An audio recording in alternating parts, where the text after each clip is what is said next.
just been slowly decreasing that cabin pressure. That allows the crew to acclimate each time the pressure gets lower. As they get ready for the lower pressure they'll be in the suit during the spacewalk itself.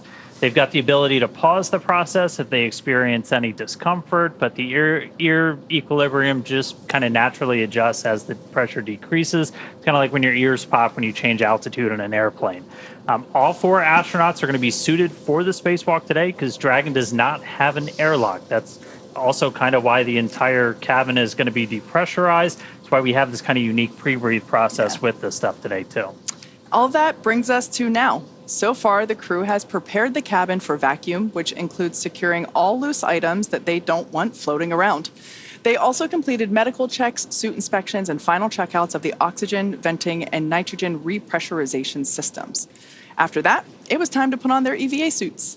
And now Jared and Sarah will be exiting the spacecraft today, while Kid and Anna will be supporting from the inside.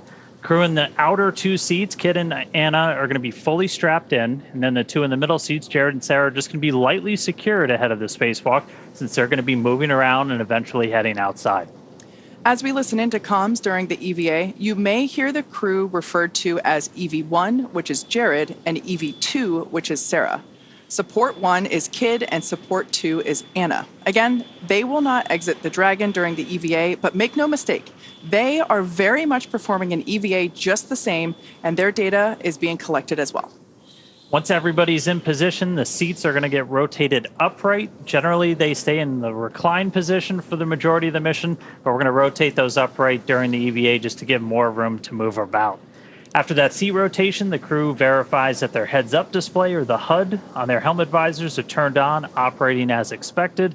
This is how the crew will actually be able to keep tabs on the health of their suits, and they'll get some other stats of their suit operation during the spacewalk. And that will take us to the first official go, no-go checkpoint to determine if the EVA can proceed. After an operations brief from the SpaceX team, the crew will announce their go, no-go status, and then it'll be time for the spacewalk to begin. It's expected to last about 2 hours from the time that O2 begins flowing to the crew's suits until we complete the repressurization of the cabin. And just prior to we get to cabin venting, pure oxygen is going to start flowing to the crew's suits. That's when the EVA clock will start, so keep an eye on that.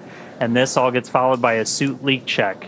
We'll do the leak checks. Once those look good, Mission Control will start to vent the cabin, just removing the air in order to lower its pressure down until we can get to hatch opening. Next, Dragon will use its Draco thrusters to reposition itself so that the trunk is facing the sun. This will help keep temperatures, communications, and spacecraft power stable during the spacewalk. At this point, the crew should be ready to open Dragon's hatch and exit the spacecraft. After the hatch gets opened, EV1, that's Jared's call sign during the spacewalk, he's going to be the first to exit the spacecraft. He's going to go outside and he's going to do a series of mobility tests. These are kind of the core component of the spacewalk today. He's going to basically take the EVA suit through the paces. It's going to take about 15 minutes before he climbs back into Dragon. After that, EV2, or Sarah, will step out into space to perform the same tests of her EVA suit before she then climbs back into Dragon. In addition to the suit mobility tests, Jared and Sarah will also evaluate Dragon's new Skywalker hardware. We'll talk more about that in just a bit. And then after she's completed her test, Sarah will stand by near the hatch for the actual closing. And at this point, after the hatch is closed, the EVA is not over. The hatch door gets closed, and then the cabin has to be repressurized. We got to get all that atmosphere back inside. After we start introducing that atmosphere, we'll do cabin leak checks. Once those leak checks are complete, the crew will return to their seats, and the EVA will be complete when the cabin pressure has returned to nominal. So, for now, the crew is suited up and awaiting final checkouts and EVA venting, which will bring in Dragon to vacuum. With everything on track, we're about 45 minutes or so from the start of the spacewalk. And before we get there, though, we're going to expand the desk a little bit. We're happy to be joined by former NASA astronaut Mike Hopkins. We were fortunate to have him tune in with us during the launch, and now we've got him to talk to us a little bit about spacewalking today. Good to see you, Mike. Yeah, it's great to be back. It's great to be back here in Hawthorne with you tonight on this very memorable night for sure. Yeah, absolutely. Now, EVAs may be new to SpaceX, but you have participated in 5 yourself while you were on the International Space Station and spent a total of 333 days in space. That's pretty cool. Yeah, I mean, I was very fortunate on my 2 missions. The first one was back in 2013, and I went up on a Russian Soyuz. And on that one, we had 2 spacewalks. And the interesting thing about those spacewalks is they weren't planned. They were what surprise. we call, yeah, they were a big surprise for us. Contingency spacewalk, and of course, surprises happen at Christmas because that's when we actually went out the door. Our second walk was on Christmas Eve, and that was pretty exciting to be doing a spacewalk as everybody was getting ready to celebrate Christmas down here. You guys were just helping deliver presents. That's right. That's right. And then your first flight was on the Soyuz, but your second one, you were the commander of Crew 1. I mean, that was obviously really huge for everybody here. That was big for me. I was there with you at NASA still. That was a huge moment. That was the first long duration mission to the space station on Dragon. And I mean, you really got to know Dragon probably more than anybody because you actually got to call it home while you were docked up there. That's right. I mean, I tell you, it was quite an honor to get to be a part of that crew, to get to command that crew, and it was a great, amazing group of people. Not only Victor, Shannon, and Suichi, but also everybody that helped get us there at SpaceX and at NASA. But yes, you're right, Dan. While we were on board, we didn't have enough crew stations, and actually, you can see a picture of where I slept while I was on board for that second mission, and it was actually quite comfortable. And one of the best parts about being able to sleep on Dragon is that I had a view, I had the window, and our other crew quarters did not. So I've got some amazing pictures from my time staying in Dragon. That's amazing. It's great to have you here. I had the pleasure of watching you launch in person. I was hosting the Crew 1 launch from the NASA press site, and it was just so cool to see everything light up and just watch you ascend to the station where you made it your home. It was also so great to see you here around campus during your training period, to seeing you here on the mez having lunch, and that was really cool. And during that time, you got to get to know the SpaceX team pretty well. In fact, Anna and Sarah were 2 of your trainers for Crew 1, weren't they? They were, yes. And I got to, for the launch, we saw some of their videos of training, and I thought it was kind of fun to see them as trainees and somebody else getting to test them all the time. So it was pretty neat to get to see that. Switching it up a little bit because we're starting to get some views back from Dragon. We've been treated to some pretty spectacular stuff as we were, all the way out to 1,400 kilometers. We like to talk about something called the overview effect. So kind of that first, and we're getting some comms from our crew too. Yeah, I'm not. SpaceX Dragon radio check. Catch loud and clear, kid. Help me. Catching loud and clear.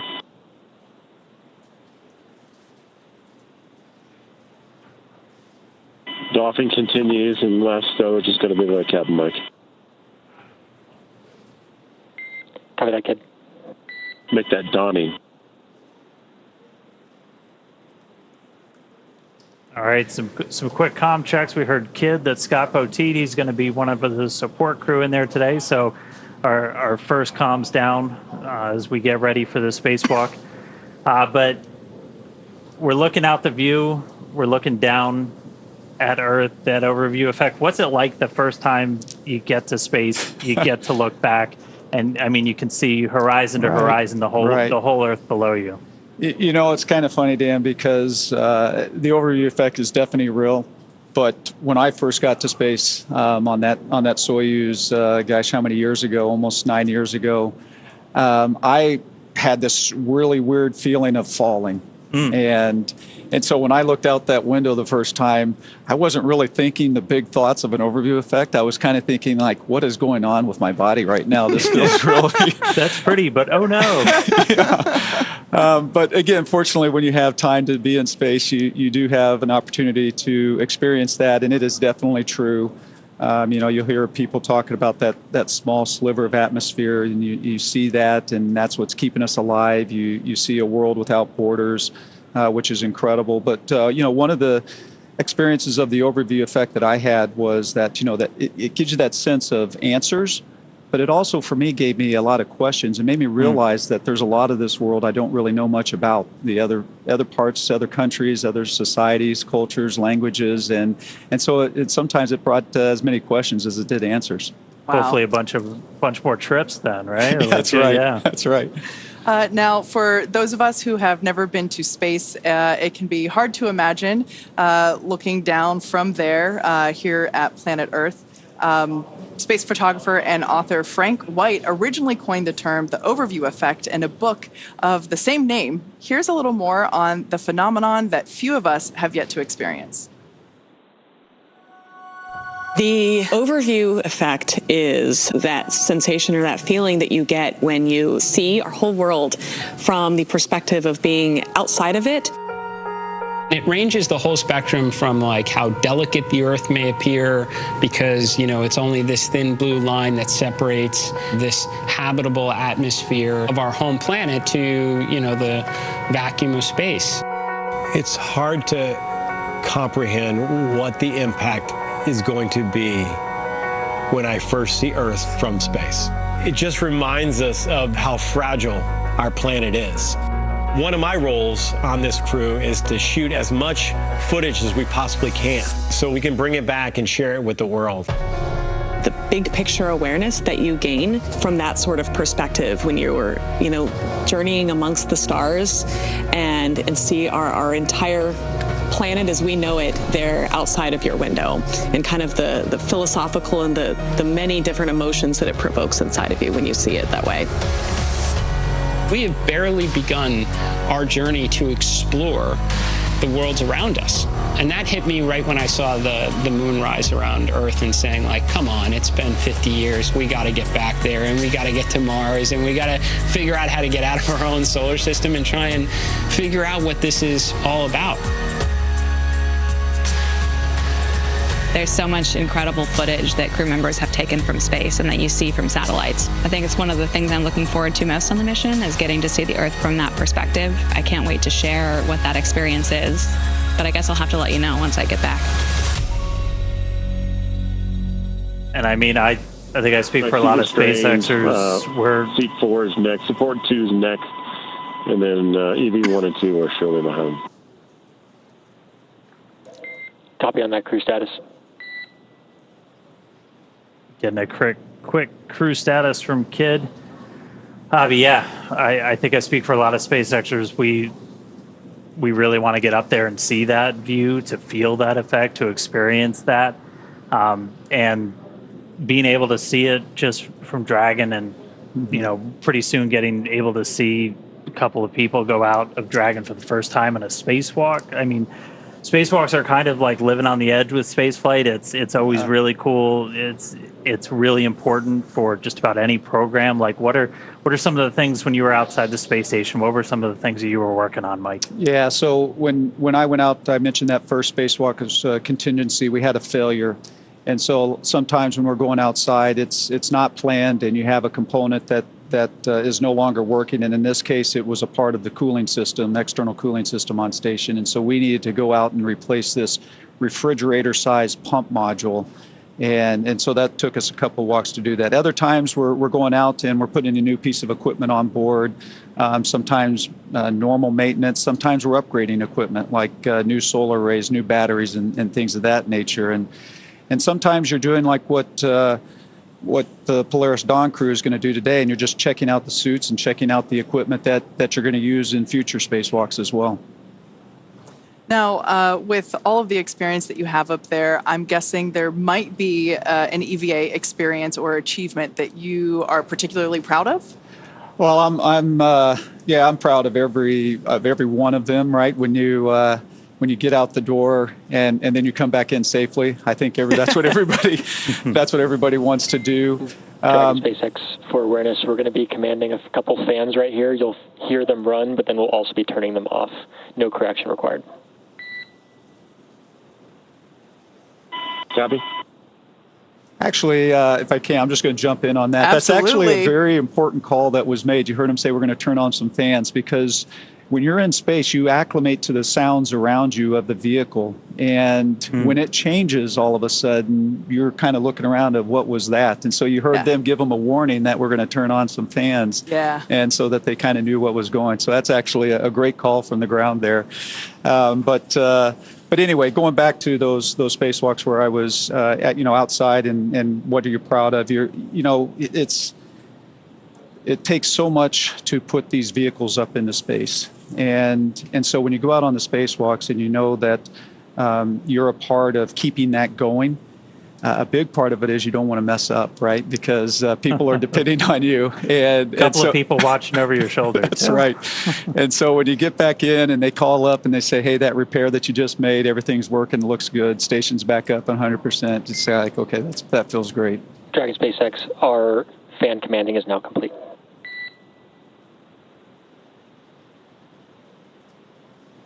Copy, we see, sir.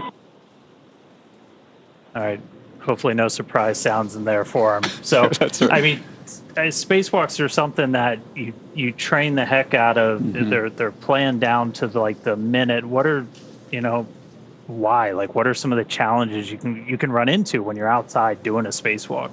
Yeah, so I mean, one of the first challenges that you're always worried about is how your suit's functioning, right? Because that's what's keeping you alive when you're outside like that. So there are always, you're monitoring your suits yourselves. People on the ground are monitoring your suits and how that's performing. And so those are certainly things that you need to be conscious of and aware of.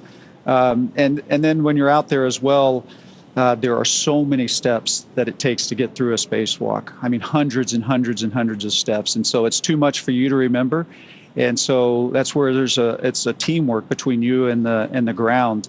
And so they're making all of those calls. Hey, here's your next step. Here's what the settings are for these tools. And they're just walking you through the whole process. And so I think that's one of the neat things about spacewalks that maybe people don't realize is, you focus on the people actually getting to go out and do the walk. But the team on the ground is such a huge part of that as well. So on your third, fourth, subsequent EVAs, these spacewalks, you train a lot for them beforehand, before you even get up in space. By the time you're on your fifth one, it must have been more like a cakewalk. No, it never felt like a cakewalk at all. Because it is.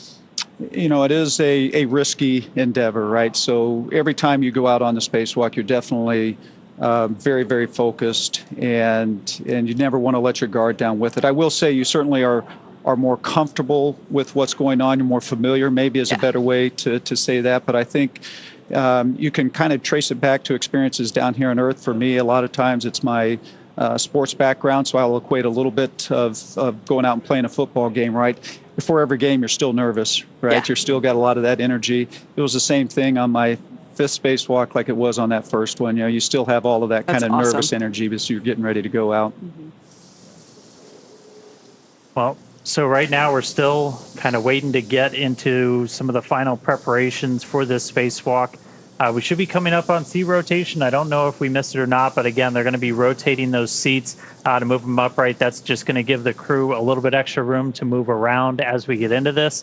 But for now, why don't we take a couple of moments and meet Dragon. Polaris Dawn is SpaceX's 14th human spaceflight mission since 2020, when Dragon became the first private spacecraft to take humans to the International Space Station. It's also the first private spacecraft to take an all-civilian crew to orbit during the Inspiration 4 mission in 2021. And just prior to Polaris Dawn, Dragon completed 46 launches. 13 of those are human spaceflight missions, and it's since flown 50 astronauts representing 14 different countries. Throughout all of those missions, Dragon has helped support more than 1,000 experiments in space. Pretty incredible stats there. And even from low Earth orbit, Dragon is helping lay the groundwork for deep space exploration. Through missions like Inspiration 4 and Polaris Dawn, we are rapidly expanding our knowledge of how humans will adapt, live, and work in space. Designed to be the safest spacecraft ever flown, the fully autonomous Dragon stands nearly 27 feet tall and 13 feet around. Dragon is capable of carrying up to 7 passengers to and from Earth orbit and beyond, but today it's carrying the 4 members of the Polaris Dawn crew. And the crew is currently living and working in the top portion of the spacecraft. It's that white section that you see there, also known as the pressurized section. This allows for the transport of people and environmentally sensitive cargo. Below that, Dragon's trunk.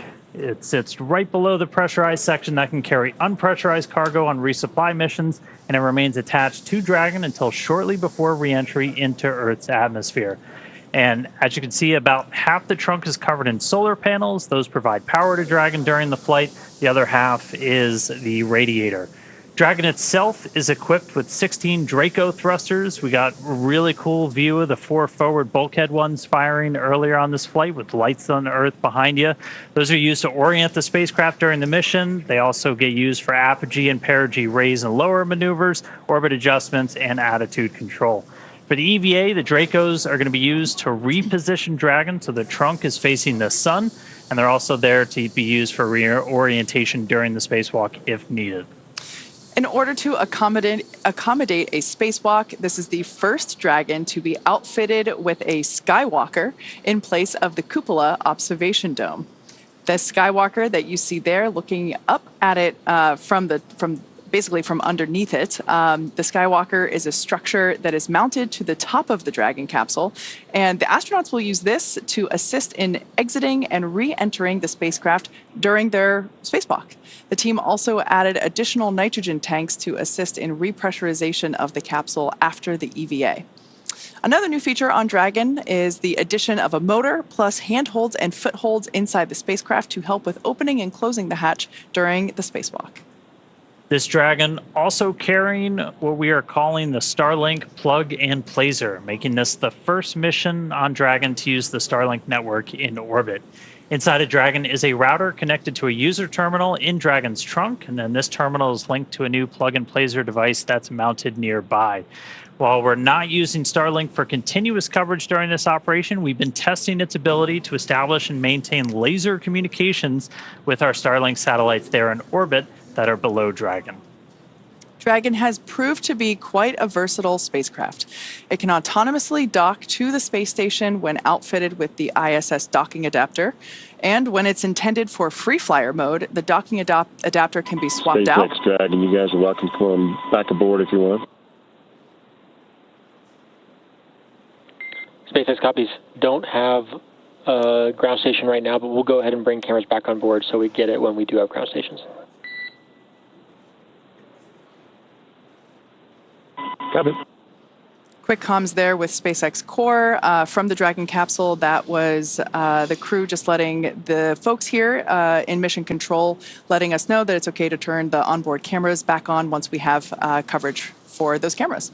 But getting back to the different configurations that we have for the Dragon capsule, I was talking about the docking adapter previously. When the Dragon capsule is intended for free flyer mode, the docking adapter can be swapped out for a cupola, which is the one in the middle there, and that is used for the best views that you can get while in orbit. And then, of course, our newest option, the Skywalker hardware to support extravehicular activities, and that's what the crew is going to be using this morning. So those are the current 3 ways that Dragon can be configured to support different types of missions. But hey, you never know what's to come. We always got something up our sleeve. That's right. Now, Mike, Crew 1 broke the record for the longest space flight by a U.S. crewed vehicle. It surpassed the 84-day mark that was set by an Apollo capsule during that final flight to the Skylab space station in 1974. What was it like? Because we went over it. You literally called Dragon home during that time. Yeah, what was it like to live in there? So first of all, I got to say it's pretty exciting because the Dragon that they're using right now is the Dragon that I lived in that took us to orbit. Dragon Resilience. Yeah, we affectionately called Resilience, and it was an amazing spacecraft. It from a standpoint of living inside it, and again, it a lot of room actually compared to some of the other crew quarters that we had on board, and plus just being able to spend all that time in it. I'd call my family every night before I'd go to bed, and I'd be looking out the window at the Earth as I was doing that. It was very special. Did any of them get jealous because you had the window seat? Well, yeah, there was a little bit of that certainly going on up there. Nice. Now, as you mentioned, this Dragon capsule that the that the Polaris Dawn crew is flying in was previously used, really debuted on the Crew 1 mission, hence why you guys had the honor of naming it in the first place. But this capsule was also used for the Inspiration 4 mission that Jared also commanded. What is your take on this being one spacecraft but supporting multiple missions? I think it's fantastic. It just shows the flexibility of the design that SpaceX made when looking at the Crew Dragon vehicles. So I think it's very exciting to see a vehicle that can go from one mission to the other, and quite frankly do it quite quickly as well. I think I don't remember the exact timing from our mission and when we landed to when Inspiration 4 launched, but it wasn't a very long time, and yet you were able to take that docking adapter off, put the cupola on in a very short time, which is also pretty impressive. I actually have that noted here. Crew 1 took off in November of 2020, and Inspiration 4 lifted off in September of 2021. That's incredible, because we landed in May of 21, and so within that short period of time, you reconfigured the vehicle and were able to put that cupola on and launch. Cool. Yeah, very impressive. Your mission patch sticker is in the capsule that they're in now, and will exciting. Add their own sticker too as well. Right. All right. Well, as you can imagine, Dragon has undergone some changes for this, and with changes comes extensive testing for the mission. And all the modifications that we made in preparation for today had to go through kind of their own test regimen. Yeah. Testing is a critical part of qualifying a spacecraft like Dragon for flight. Rigorous testing helps identify and mitigate potential risks, verify system and component reliability, and helps ensure that the designs meet the mission requirements. There are many types of tests a spacecraft might undergo when qualifying for flight, including structural, thermal vacuum, radiation, software, and integrated systems testing. One of the tests the new Skywalker hardware underwent is thermal vacuum testing. This actually tested how Skywalker withstands the extreme temperature swings that it's going to see while it's in the vacuum of space. And while Dragon was being put through all of its paces, the Polaris Dawn crew was going through the same SpaceX training as part of that we give to NASA astronauts. They also had to train to perform their EVA, though.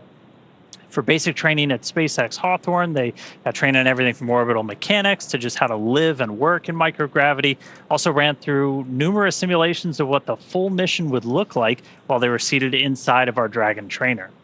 In addition to ensuring that they're familiar with SpaceX's Falcon 9 rocket and Dragon spacecraft, the crew went through an extensive training regimen to build their physical endurance and mental toughness, ensuring that they are well-rounded and prepared for spaceflight and today's EVA.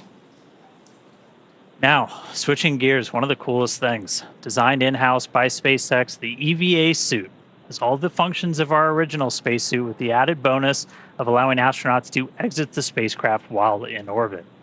And this mission gives us a great opportunity to test our EVA suits in space. Building a base on the moon and a city on Mars will require thousands of spacesuits, so the development of this suit and the EVA performed on this mission will be important steps toward a scalable design for spacesuits on future long-duration missions. As we mentioned, SpaceX designs and manufactures our own suits, and we have a little behind-the-scenes look for you, something most people don't get to see, the inside of our very own suit lab. An EVA suit is an extravehicular activity suit, which is a spacesuit that can go outside of the spacecraft to do a spacewalk. We started with the IVA suit that we have, the intravehicular activity suit, as a kind of starting point, and looked at it and said, what would we have to change about this to be able to support a spacewalk? So the first is mobility. The crew will have to do a lot of moving around inside of Dragon to get outside and do the spacewalk. We had to add in new joints and new features in the suit to allow them enhanced mobility while the suit's pressurized. When a crew member is pressurized in the suit, the soft portions of the suit become rigid. They need actual flexure and rotational joints to allow them to move around. It's kind of like a suit of armor made of fabric. We innovated in flexure joints to allow easy bending at the elbows and the knees, as well as a collapsible rotator joint that exists on the shoulder, which allows the suit to remain nearly fully soft, but when pressurized is a rotational bearing. The difference between the IVA and the EVA suit is that on the IVA suit, the zipper system location is in the inseam. But since we needed to have lots of mobility on our EVA suit, that was not the preferred choice. By moving the zipper system from the inseam to the waist, we mitigated risk of the stress of the zipper. And another big element was also the thermal side of things. The crew is obviously exposed to a much more extreme thermal environment during the EVA. So we want to make sure that the inside of the suit is comfortable for them, and that as they interface with parts of the vehicle, that is safe for them to touch as well. The EVA suit is built and designed here at SpaceX in Hawthorne, California. We wanted to have something that's easy manufactured that we can handle here in-house. So we developed this new material, so it's fabric-based. We actually added a new layer to the suit, which we refer to as the Faraday layer. And this is a conductive cage around the suit that shields the suit from external electric fields. The helmet on the EVA suit looks very similar to the IVA suit, but it is really an all-new design of that helmet. It's much more robust from a thermal structural perspective since it will be taking more extreme temperatures. We are really excited to introduce this new single-pane visor helmet to the world of spacesuits. The EVA suit visor is made of polycarbonate and is coated with copper and ITO, or indium tenoxide. These two coatings together reflect the sun away from the crew, as well as reflecting infrared heat back to the crew when they are facing deep space. Our suit has a HUD, or heads-up display, which is a small display screen in the helmet, which is transparent, which allows the crew to see through the display to have unfettered access during their EVA, but it also provides critical telemetry to the crew, so pressure, temperature, relative humidity. We're trying to improve the technology and streamline it in one way, and at the same time, we're also trying to get it more and more manufacturable with each generation. The ultimate goal is that you can put on a spacesuit and go out and get work done anywhere in the solar system and not feel like you're wearing anything more than you normally wear every day. We also had a chance to talk to the SpaceX team that developed some of the hardware and procedures for our first spacewalk. Let's hear what they had to say. EVA stands for extravehicular activity, and it's any sort of operation in space where a human is getting out of the spacecraft. So in the case of Polaris Dawn, we're going to be testing the mobility of the suit. We're going to see if the in-space operation matches the training we've done here in Hawthorne. There's really a lot of different things that can happen during an EVA, and this is the first step for Dragon and SpaceX. When I first started working at SpaceX, I never thought I'd be training a crew to do an EVA. It's brand new, it's so unique, we've never done anything like this before, and so we wanted to make sure we had the best possible training program for this mission. We want to see if we can train a spacewalk on Earth in a way that's representative of what it feels like in space. Even though only 2 people are going to be going outside during this first EVA, all 4 crew will be in EVA suits going down to vacuum. Dragon was always designed to vent to full vacuum, but we've never taken a full Dragon capsule down to vacuum, and this will be the first time we do it in space. We actually put crew into a chamber at Johnson Space Center in Houston and had them live the exact profile that they will experience, and making sure that no one actually experienced decompression sickness. We have a couple new training assets for Polaris Dawn to train the EVA specifically. The suspension system that we have is situated on top of the platform of our capsule simulator. The lines drop through the hatch. They attach to a single crew member inside the capsule. We can lift them up and get them situated so that they can egress the capsule and perform their tasks at Skywalker, the mobility aid. The Skywalker, what's amazing to me is a lot of people are going to think it's a metallic structure just bolted to the top of Dragon, but a lot of development effort, testing went into the Skywalker. So we actually used similar technology as we have in the Super Draco chambers to apply a thermal barrier coating to the outside of the Skywalker. That is going to be a really, really amazing mobility aid on the front end of Dragon. We also developed a sideways simulator. So we flip the hatch on its side. In the event the hatch fails to close, they can manually close the hatch. We have them do that in a sideways suspension system, so gravity isn't helping them close or helping them open that hatch mechanism. It's new development for Dragon, it's new development for SpaceX and the industry as a whole. So this is a great example of where Polaris Dawn is forcing the team to innovate in a way that adds safety and reliability to every Dragon mission going forward. That's this huge challenge for us to go solve, but that's also an opportunity for us to solve the problems that we have to go figure out anyway for our larger goals, like putting people on Mars. The Polaris Dawn objectives are the first step towards that ultimate flight with humans inside of Starship, which is right along the SpaceX development path that we have towards getting to the Moon and Mars.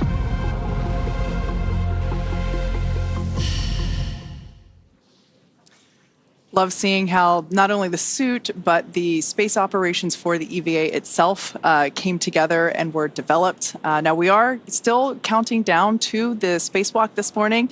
The crew on board is completing final fit-ups, and we're going to be standing by for seat rotation and suit leak checks. So we're continuing to truck along to the main event. Now, Mike, you obviously went through some of the suit up process that we saw in that package in terms of the development of the suit and how it's custom fitted for each individual. And that's the same case for an EVA suit. So maybe you can share with us what that experience was like. Yeah, it's extremely important to have a suit that fits, whether, again, it's the IVA, the EVA suit, or the EMU that we wear with NASA when we go out on the spacewalks. And the reason for that is because if it doesn't fit right, it can be extremely uncomfortable. You can get what you call hot spots, or there can be a place where a crease, when it gets pressurized, can really put a hard point on your arm or something of that nature. So having a good suit fit check is extremely important.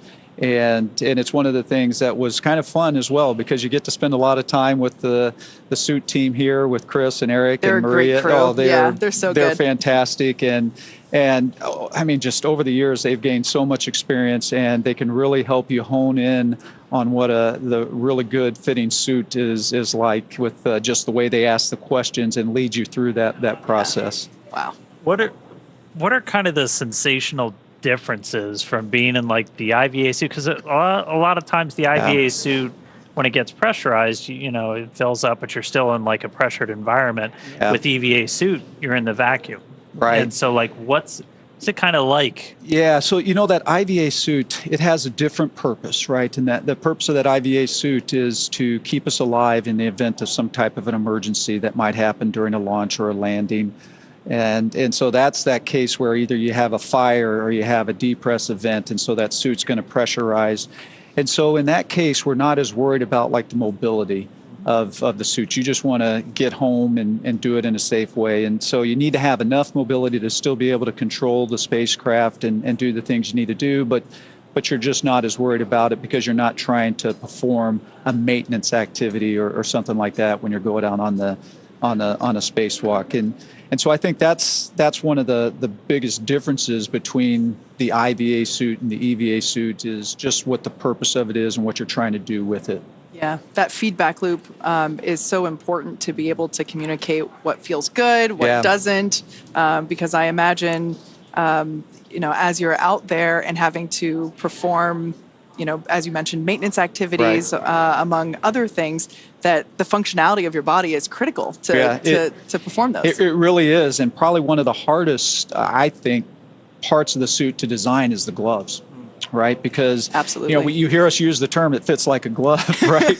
We use that a lot, but you don't realize how much you use your hands when you're outside on a spacewalk, as opposed to, say, your feet when you're, because in space we don't use our feet or our legs as much as we do our hands, and so when you're in a pressurized suit like that, and you're constantly grabbing and reaching, you are overcoming the pressure of the suit, and your hands can get just exhausted.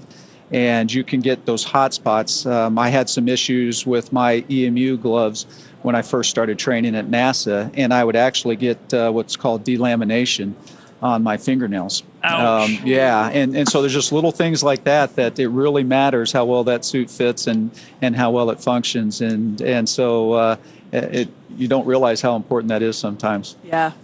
Now, we are going to be stepping into suit leak checks soon. Can you share with us a little bit about what that process entails? And more importantly, because you've actually experienced what it feels like to go through suit leak checks, what that experience is like. Extremely important part of the whole process, right? Because before you take the cabin, in this case, all the way down to vacuum, you want to make sure that your suit is maintaining the pressure that it needs to.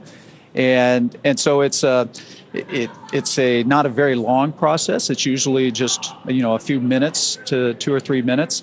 And the interesting part is if you don't pass that leak check, what do you do next? And so there's always usually procedures associated with that as well, that start checking your zipper, start checking how you've closed things up. Did you not get something sealed quite right? And so it's always a good point in the mission when whether it's on the launch pad getting ready, whether it's in the airlock getting ready to go out the door, when you hear that, good leak check, because now you know that you're ready to go. So today's going to be kind of unique because all 4 of our crew members are going to be doing the spacewalk. They're all going to be exposed to the vacuum of space. But I mean, even when you did spacewalks, it's never a solo act, right? You're always out there with a partner. You are. It's extremely important. In fact, one of the hardest parts about our training for spacewalks is what we call incapacitated crew. And so you need to always be able to get your crewmate back into the airlock if something should happen, if they should no longer be conscious and something of that nature. And so we actually do spend quite a bit of time, and that's why it's extremely important for us to go out in pairs, because things can go wrong, and so you want to be prepared for those moments. Yeah. That's a great point, Dan, to make, that while only Jared and Sarah are going to be somewhat exiting the spacecraft, all 4 crew members are going to be exposed to the vacuum of space, and it's actually going to set a new record for most number of people exposed to, or not them without a suit, but in the vacuum of gravity all at the same time. Yeah, that's actually interesting. I never actually thought of that piece of this mission, and the fact that you're going to have 4 people on a spacewalk. I know at one point on a shuttle mission we had three folks outside on a spacewalk. And so, that's a big deal and kind of exciting. One of the things we do on the space station, of course, is we have astronauts that are still inside, and if we do get into those emergency situations, they're there prepared to help us get back into the airlock and get unsuited and things of that nature. So, of course, when you have all the crew, it just makes you think about those emergency situations probably in a little bit different way than we do on station. And hey, if you're just tuning in, we are still waiting to really kick off our spacewalk today. So right now the crew is inside the spacecraft. They're getting suited up. We should be hearing some comms from them pretty soon. And then SpaceX Dragon EV1 is completing glove zipper closures, but at this time we are ready for seat rotation. Copy that for seat rotation. Can you confirm crew is ready with the current glove zipper ops?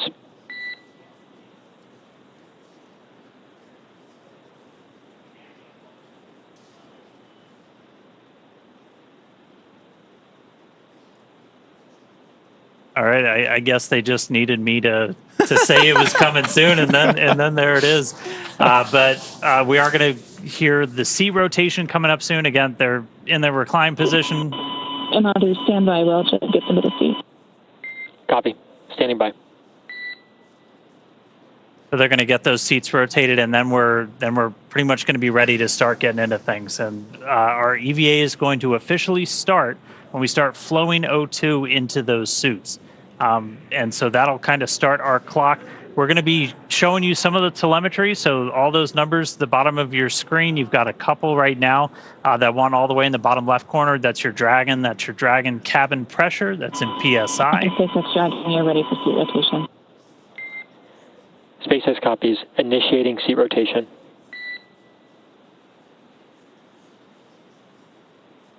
Great news there.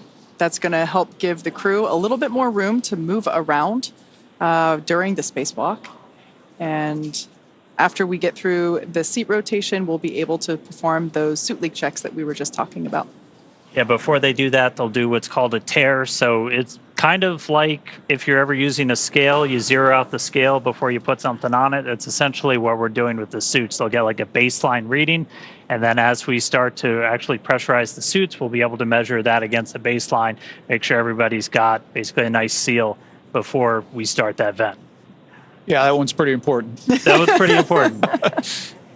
Yeah, so a lot of that's coming up. Again, some of the data on your screen, you've got cabin pressure, you've got suit pressure. Dragon SpaceX, seat rotation complete and nominal. All right, seat rotation's complete, so now they're going to start doing that tear, getting ready. Dragon, copy, did you see the phone? Copy, and can I get a confirmation of completion per the call out in 2.18?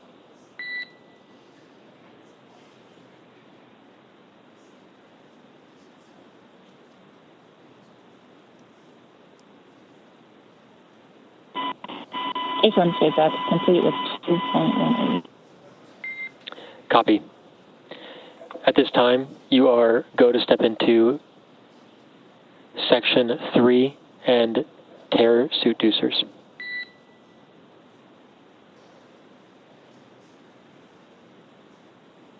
Copy, stepping into it.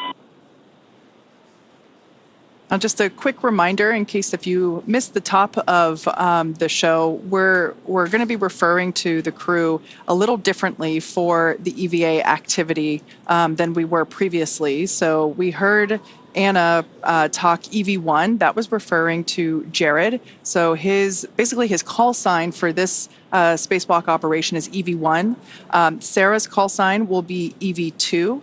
Anna will be support 2, and Scott will be support 1.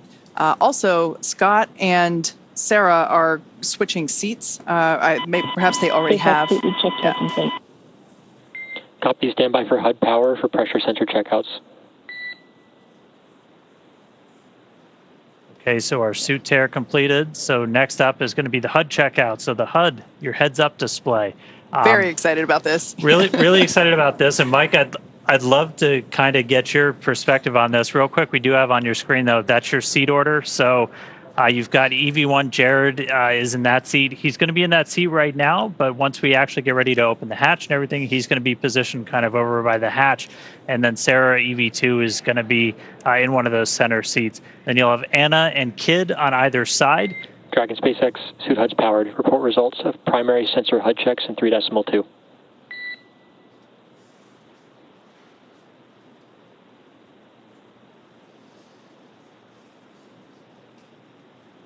So again, that's our seat layout. We just heard the HUDs are powered on, so they've got heads-up displays actually being kind of projected on their visor in their helmet, which if you've ever seen spacesuits, that's always kind of felt like that's that space age technology that we're missing. Because Mike, you guys use kind of a simpler but a little unorthodox way to see like your suit data. Yeah, that's right, Dan. It's of course the suits. And SpaceX HUD checkout complete and nominal. Nice. Copy, swapping the backup sensors. Stand by to repeat HUD checks. So, of course, the suits that we use for the spacewalks on station are a little bit older. They've been around for quite a while, and so some of this technology, Oh, look, it's our first live views inside Dragon Resilience for this morning. That's fantastic. Yeah. I think this is the definition of chillin'. Yeah. So they're out of his seat. That's Commander Jared, who, like I mentioned before, will be referred to as EV1. Behind him, we can see already in his new seat, pilot Scott Kidd Poteet. He will be support 1. And then moving around in front of us is Sarah, who will be EV2. And then just out of view underneath the camera, but I think you can see her visor, is Anna Menon, who is support 2. Dragon SpaceX, we're on backup sensors. Repeat HUD checks.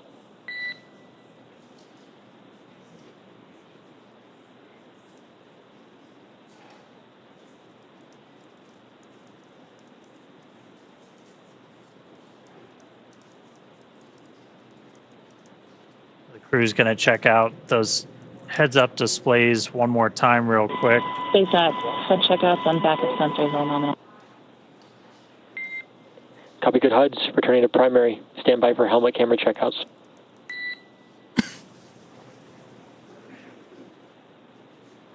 On that heads-up display, they'll be able to see the O2 flow timer. That's kind of like our mission clock, essentially, like once the O2 has started to flow to their seats, and they know they've got about an hour and 50 minutes, just under 2 hours for the whole time. They'll be able to see their suit pressure, temperature. Basically, it's a way to kind of keep an eye on things. And we were talking about it a little bit, Mike, but on the EMU is a little bit different. Yeah, the EMU is certainly different. A lot of that kind of information is on a display right in front of you that you have to kind of look down to see, and it can be pretty challenging to see. In fact, a lot of the information, you have to use a mirror on your wrist to be able to read it and know what you're controlling as well. You mentioned the timer. Of course, we don't have that kind of information on ours, and I'm not sure I'd want to know that because I'd feel the pressure of, hey, I got to get a lot of things done and I'm running out of time. Yeah.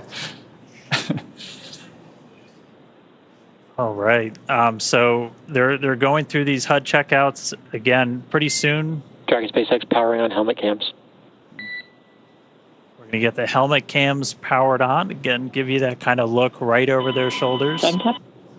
Yeah, pretty excited for these. We've seen them utilized during the training sessions that the crew has undergone, and we're so excited to see them live today. Yeah, I tell you, the helmet cameras, I mean, it's going to be fantastic views, right, that we're all going to love. But there's also a very important role for those cameras as well. Like when we have the same thing, we have helmet cameras with the EMUs, and what it allows is your ground team. Dragon SpaceX suit cameras powered. Confirm good health.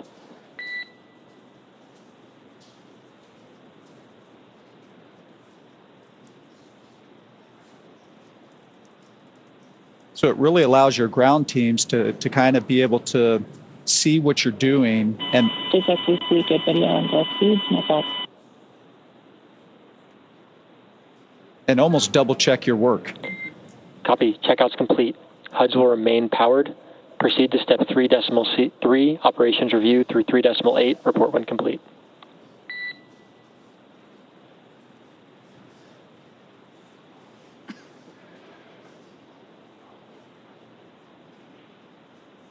All right, so we got through HUD checks, we got cameras on, powered, ready to go. So right now the crew is going to go through, they're going to do kind of a final review of all of their procedures. Like you talked about this a little bit, like these things are so choreographed because even if you couldn't see the clock, like you're on the clock. So you've really got to make the most out of like every single second you're doing one of these. You do, and of course you see that with today's spacewalk as well. Dragon SpaceX repeating. Checkouts are complete. HUDs are going to remain powered. Proceed to step 3.3, operations review through 3.8, and report when complete. Copy and work. And the reason it's so choreographed and important is because you only have so much time outside, right? You only have so many consumables that allow you to go out there. And so you want to take advantage of all of that, and you want to have every step very well scripted so that there's not a lot of wasted time. Now, that being said, it is nice when you're out there once in a while to just kind of take a moment, look around, enjoy the views, kind of trying to absorb where you actually are, which can be pretty incredible as well. Every once in a while, guys, I'm a little tired. I'm going to take a minute. That's right. I think to take I see a break. my house from here. That's right. Yeah. All right, but like it's awesome. We're seeing the crew inside. We're getting close to the start of today's spacewalk. We're going to start flowing O2 to the suits, and that's when our clock's going to start. Right now, they're just doing kind of final cabin configurations. They're going to check the lighting. They're going to make sure that their umbilicals are in the right spot. That's one of the things you'll see. That's actually one of the roles that our support crew members are really going to. That's kind of one of their primary jobs during the spacewalk is to manage those umbilicals. For you guys, Mike, you had one. That's what plugs into kind of the leg in your suit, and that's what's providing like the breathing gas, comms, connections, all of that stuff. For the spacewalk today, it's a little bit different. This one that they're going to be using has some tethers in it for Sarah and Jared. It's about 12 feet long, so it's like about double double the length of what you guys have. So it's dual purpose, right? It's providing them the air and the cooling that they need while they're out on the spacewalk, but it's also providing that safety piece, right? So that if something should happen, they should slip or that they're not going to go floating off into space. With the EMU that we use on the space station, we actually, all of those consumables are a part of the suit itself, and we have a separate safety tether that the first thing we do when we open that hatch and we go out is we hook up that safety tether, and it's an 85-foot reel that as you're moving around, it goes out with you to, again, protect for that crazy moment when maybe an emergency happens and you come off station. How hard was it to manage all of those tethers? I feel like every time I watched, it was like, there's no way in heck that this thing isn't getting snagged on something. No, you're absolutely right, because everything, and you talked earlier about making sure there was no loose items in the cockpit, right? Because when you open that hatch, things are going to want to float away if they're not tied down or stored or anything like that. So when we go out on a spacewalk, not only do we keep us tethered to the spacecraft, but any tool, any part that we take out with us also has to be tethered. And it can be quite a challenge to manage all. You'll open up a bag and there's 10 pieces of hardware in there with 10 different tethers, and they get all tangled up, and it can really be pretty challenging. It's important, though. We simplified that a little bit for this mission. We actually basically built in that tether into the umbilical, one of which you can see actually there floating under Jared's right arm. So not only does that provide airflow and comms and all the normal connections that we have in the umbilicals, but we also added that strength to provide that protection. Yeah, and the managing of that tether is extremely important, because as they go out, if it can get tangled up, and you actually see Sarah there kind of moving around, right? It's very easy in this environment where you're floating. SpaceX Dragon EVA off review complete. Crew are in position for EVA start. Nice. Excellent news. Copies, crew in position. But you saw Sarah kind of move the tether out of the way, and the part of that is that's actually impacting Dragon Jared. SpaceX, you are go to command box triggered push to talk, all seats.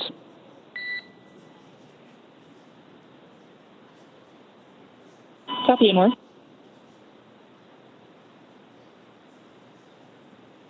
And so this will be one of the unique things about the spacewalk today. It'll feel familiar if you watch some of Mike's spacewalks. The crew is going to go over to what's called Vox. Push to talk is set. Go for com check. EV1, com check. EV2, com check. Support 1, com check. Support 2, com check.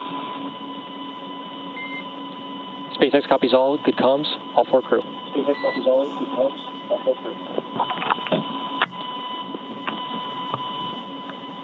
So essentially now all of our crew are on open mics. They can all talk and hear each other, and they can talk to the ground.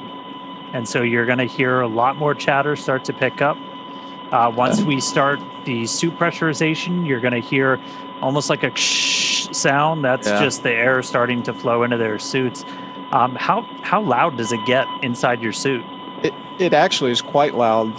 That airflow is just constantly, which is a good thing, right? Because not only is it providing you the oxygen, but it's also helping get rid of that CO2 that you're breathing out. So you want that airflow to be constantly going, and so you always are hearing that fan that's making that happen. And so that is certainly pretty important. And the Vox thing, I got to say, it's nice that you don't have to push a button when you're outside there to talk. Dragon SpaceX, we're about 90 seconds from EVA initiation.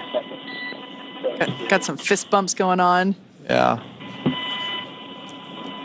And we just heard we're about 90 seconds from EVA initiation. So we should see them get the go to close their visors, and then they're going to open up one of the O2 valves on their suits to start the suit purge, and that's going to be the official start of our spacewalk today. So we'll get through the final goes, and then we'll see those visors get closed, oxygen start flowing, and we'll be off.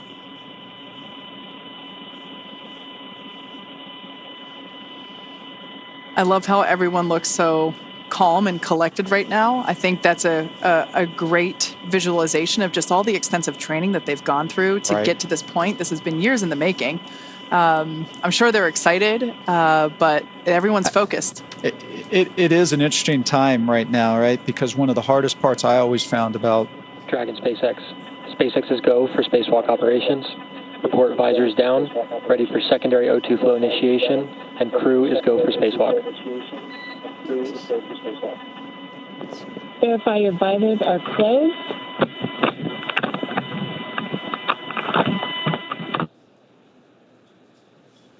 Secondary O2 valve is open.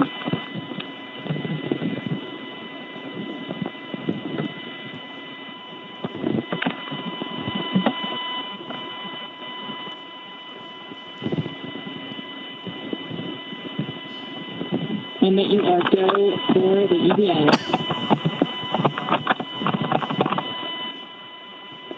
EV1 is go. EV2 is go. Support 1 is go. Support 2 is go.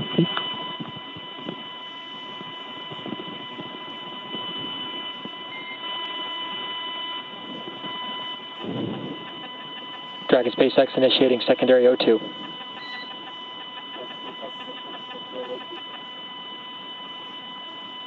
And with that news, our EVA has begun. So you're going to hear it referred to as primary and secondary O2. Primary is going to be that primary flow of oxygen to pressurize. Secondary is largely putting oxygen into their suits to help with cooling, but secondary is the first one we turn on. And so our O2 flow timer has started. EVAs start at 3:12 a.m. Pacific. I'll do the math on UTC in a little bit.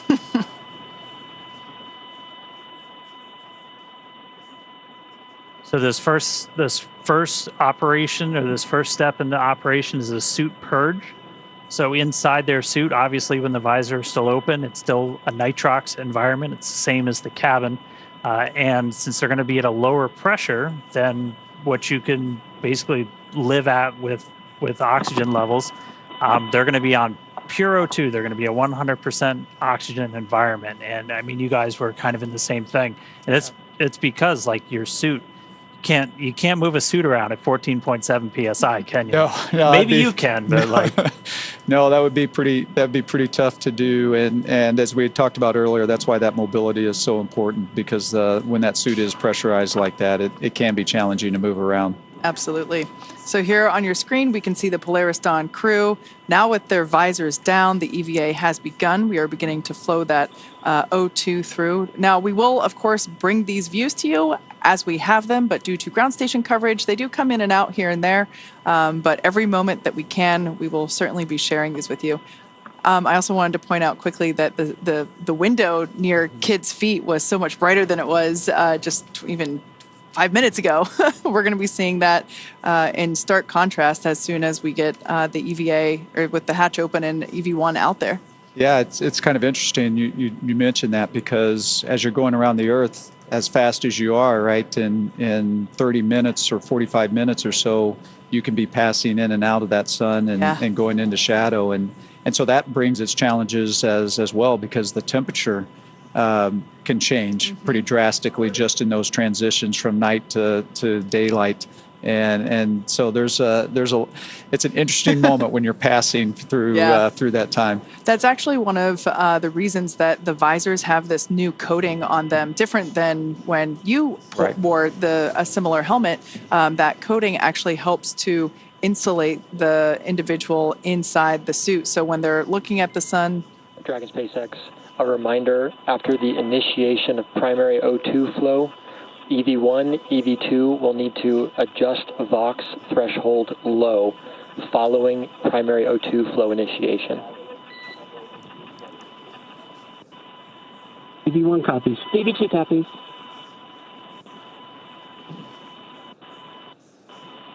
Dragon SpaceX, secondary flow purge complete. Close secondary O2 valves and report ready for suit pressurization. EV1 closed. EV2 closed. Support 1 closed. Support 2 closed. SpaceX Dragon is ready for suit pressurization. Initiating primary O2.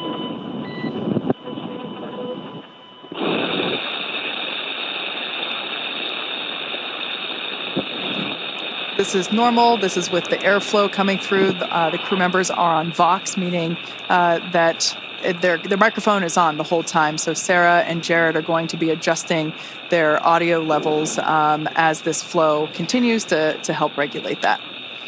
Yeah, the Vox will kind of attenuate, so it'll sound like this now, but as we get through the spacewalk, it'll kind of come down, and you'll just hear voices a little bit more clearly.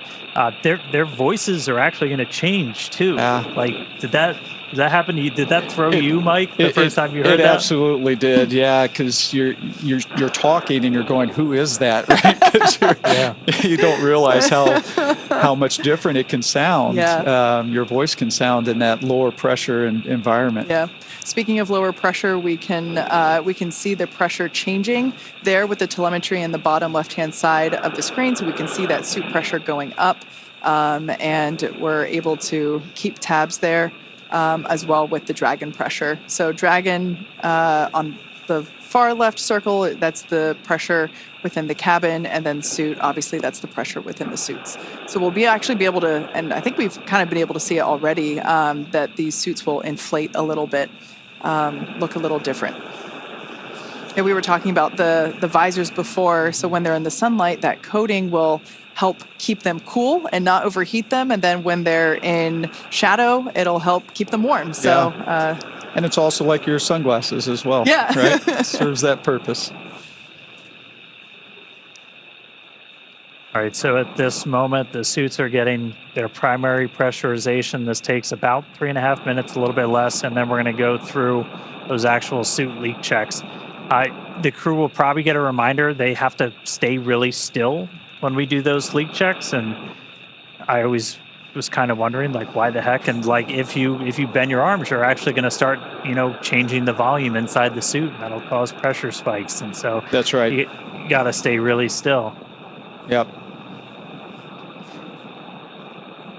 And then after we get through the leak checks, we're going to go through kind of that final pre-breathe where they're going to hang out in that 100% O2 environment just to continue purging all of that excess nitrogen. Suit pressure stable when purge complete. Activate secondary flow on. Report when complete.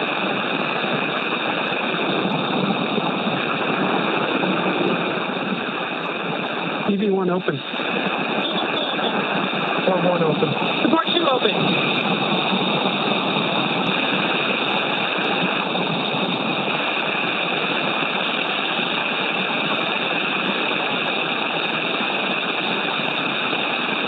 And right there, they finished the purge, and they did a quick reinitiation of that secondary flow check. Response, close secondary flow, and report when complete.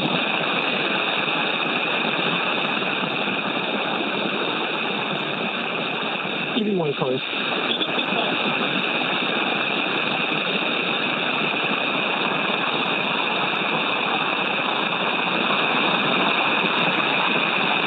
Report 2 close. Report 1, are you close?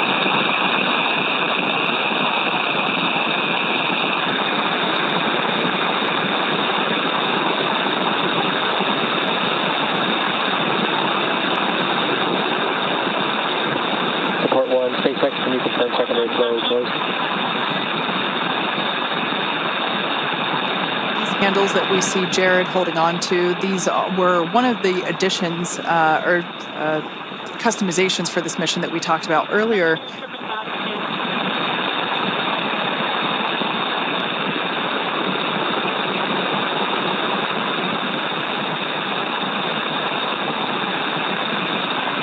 Support 1, SpaceX contact.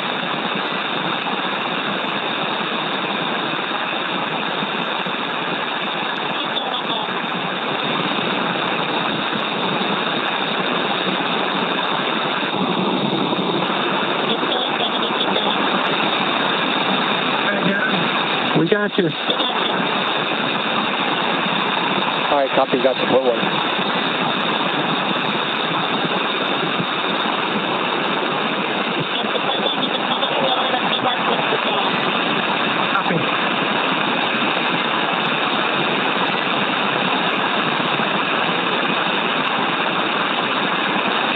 Dragon SpaceX beginning suit leak check evaluation. Remain still for leak checks.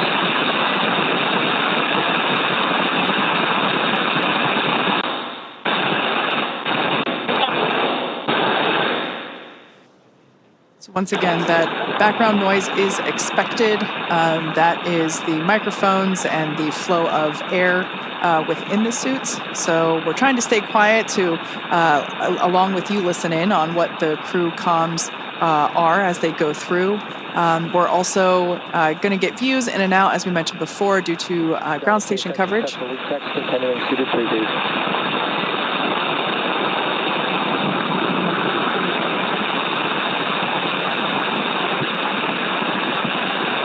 And it is a little bit tough to hear. We just heard, though, that we got 4 good leak checks on their suits, and now they're going to be in this final suited pre-brief. And so again, this is going to last about 19 or so minutes, and this is just to do kind of that final, get all of the excess nitrogen out. And we started pre-breathe just two hours after they got on orbit, just by gradually lowering the pressure. And I mean, pre-breathe, that's something that kind of evolved over time with the space station. Where were you when you were doing your spacewalks? Yeah, so we were past the kind of the camp out phase of pre-breathe. But that's how we used to do it. And it's very similar to what the Polaris Dawn crew has been doing over the last couple of days. We'd actually have astronauts stay inside the crew lock overnight at a lower pressure, just like they did when they first got on orbit. Now we've moved on to, we do it the day of. It still is a long day. We start about 6 hours prior to going out the door, but it's not 2 days prior. It's worth noting along the lines of training and how the crew prepared for this mission that all 4 of our Polaris Dawn crew members and some additional Polaris and SpaceX crew members actually went into a vacuum chamber and tested these suits out and spent a bit of time at lower pressure just to help learn what that feels like and get used to it. Well, and I think the other thing that's important about that is it's real, right? It's the first time that you're in that suit and it's actually a vacuum around you, right? And there's just something mentally that I think is important to put people through those moments before you actually have to experience the first time in space. Yep. We saw some of the unique ways we train the crew for this. And I mean, training for space station spacewalks, I'm still really upset I never got in the pool. That looks like one of the coolest parts of being an astronaut is not being in space, but just doing some of this training. Yeah, Dan, I tell you, I can still remember the first time I stuck my head underwater, not in the suit, but for diving. But you can hear the comms of everything that's going on through the water like that, and it just gives me goosebumps to think about that. It was a really neat environment, but it looks like these guys had a pretty neat way to train as well with the harness that would hoist them up and out and all of that. That's pretty impressive. Yeah, we definitely created some rigorous new training for the best we could simulate an EVA while still on Earth with hoists and it was a lot of fun to watch them train. Yeah. Back on board with cameras in 3 minutes. So our core just called up. We'll get views back on board in about 3 minutes. As Kate talked about earlier, we're using ground stations for our video coverage. All of our communication with the astronauts are through TDRS, so tracking and data relay satellites. So we'll have constant audio, but that video, we need those ground stations. But right now they're in that pre-breathe. That final pre-breathe still. We started our spacewalk about 13 minutes ago. We initiated O2 flow to the suits. That time was 3:12 a.m. Pacific, 10:12 UTC. I did some quick math. Took me 13 minutes to do it, but I did it. So once they're through this pre-breathe, we're going to start getting into some really exciting parts of the spacewalk.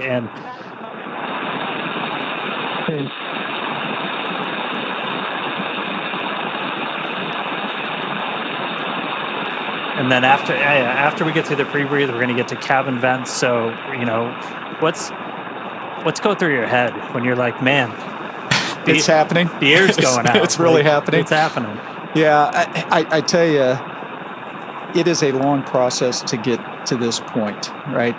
They've been prepping for this for 2 days, right? And one of the hardest things I found about the spacewalks is the waiting. Hurry up and wait. Hurry up and wait, right? You are so ready to go out and to do this mission and to go out that hatch, and it just takes time. And I think that's one of the things you talked about, my fifth versus my first. Your fifth, you kind of understand how long it's going to take. You have a better appreciation for how long it's going to take. And so you literally find yourself in these moments when you're kind of waiting through this pre-breathe, or you're waiting for the airlock to depressurize. You just kind of find yourself just floating there, kind of zoning out, trying to keep yourself calm and relaxed, and until that moment when it's game time. Yeah. Now, just a quick mention, we're about a minute out until we get those views back inside the cabin. The view that we had previously was our Dragon tracker, which if you want to see where Dragon is, you can actually look that up as well. We have it on our website, spacex.com/follow-dragon. But yeah, just as a reminder, our crew, they are in their designated, or well, Jared's not, but our crew members, basically Sarah and Kid, have switched their seats for the EVA. Last time we were able to see inside the cabin, we saw Jared awaiting to open the hatch. So he wasn't in his commander's seat, but Sarah is now sitting in Scott's pilot seat, also known as seat 3. And then Anna is on the far left side, and Scott is on the, we can see it there, on the far right side. And also just a reminder, their call signs for these EVA operations, Anna being support 2, Kid being support 1, and then Sarah being EV2 and Jared EV1, representing that Jared will exit first, do his activities, which include just some mobility testing of the suit, and then Sarah will go out and perform the exact same testing once Jared comes in. Meanwhile, Kid and Anna will function as the eyes and ears. They will be performing their own list of operations during or their own list of tasks during the EVA. So while Sarah and Jared are going to be the ones that are, partially egressing the capsule once that forward door is open, Kid and Anna will also be performing an EVA in their own right. That's right. And we talked about it earlier, first time 4 people exposed to the vacuum of space. There's a lot of firsts in this. That's going to be a really cool first, not just for us and Dragon. But we are going to be getting views back really soon. We're, again, just in that final pre-breathe step right now. And then we're going to start venting Dragon down to near vacuum. So we're going to have a couple of different valves that are going to open up, and the atmosphere inside Dragon is going to start going overboard out into the vacuum of space. Now, the crew, the ground, they can pause that cabin venting if they need to. We can pause and resume.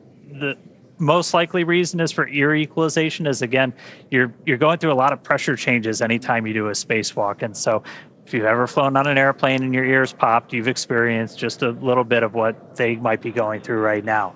Once we start cabin venting, if we terminate or abort the spacewalk during that venting, we cannot start again. We talked a little bit earlier about how consumables are the thing that really drives you. And for us, we don't have great big airlock with this, with a full station's worth of oxygen and stuff like that. So suited pre-breathe complete. Confirm clearance for venting at pre-breathe complete.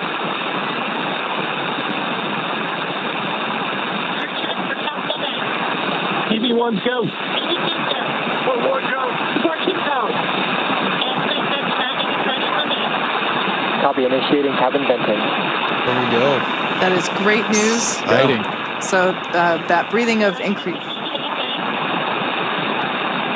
that pre-breathe where they were breathing increased oxygen, we just heard that they're good. They all 4 crew members gave the go. So now we're gonna vent the cabin.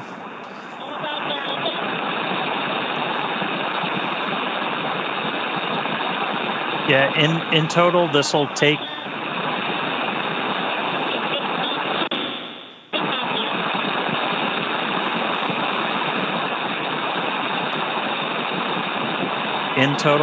about 8 minutes, and you can the graphics you see on your screen, that's live telemetry, everybody. So you can see the pressure inside Dragon starting to tick down. You're going to see the suit pressure tick down as well, is what we're really trying to maintain is a pressure differential. And so with these suits, we're going to be hovering right around 5 or so. You might see about 4.9 to 5.1, 5.2. It'll be about 4.9, and then we'll probably see it go up a little bit when they reinitiate the secondary flow for cooling. Copy 7. Yeah, Dan, and you talked about that, about 5 PSI is what the suit will be. We're actually a little bit lower in the EMU. Yeah. And so we've talked a lot about mobility. That difference between we're at 4.2 and they're going to be at 5, it can actually make quite a bit of difference just in how hard it can be to move the suit around, et cetera.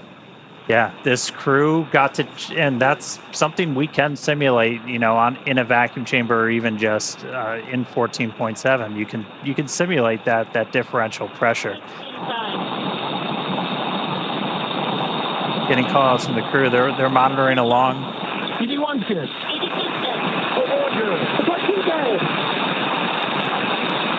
We're gonna hear that chorus pretty frequently, where you do those kind of frequent, almost like check-ins. And I know you guys did something kind of similar, where like you would have to pause and, you know, check your gloves, that kind of stuff. We did. I will tell you, one of the interesting things watching this live right now, the difference is how quickly the depressurization is happening here versus what my experience was. And so you talked about being able to clear your ears and all that. You're not giving a lot of time for your ears to adapt to that lower pressure. So this seems pretty quick to me.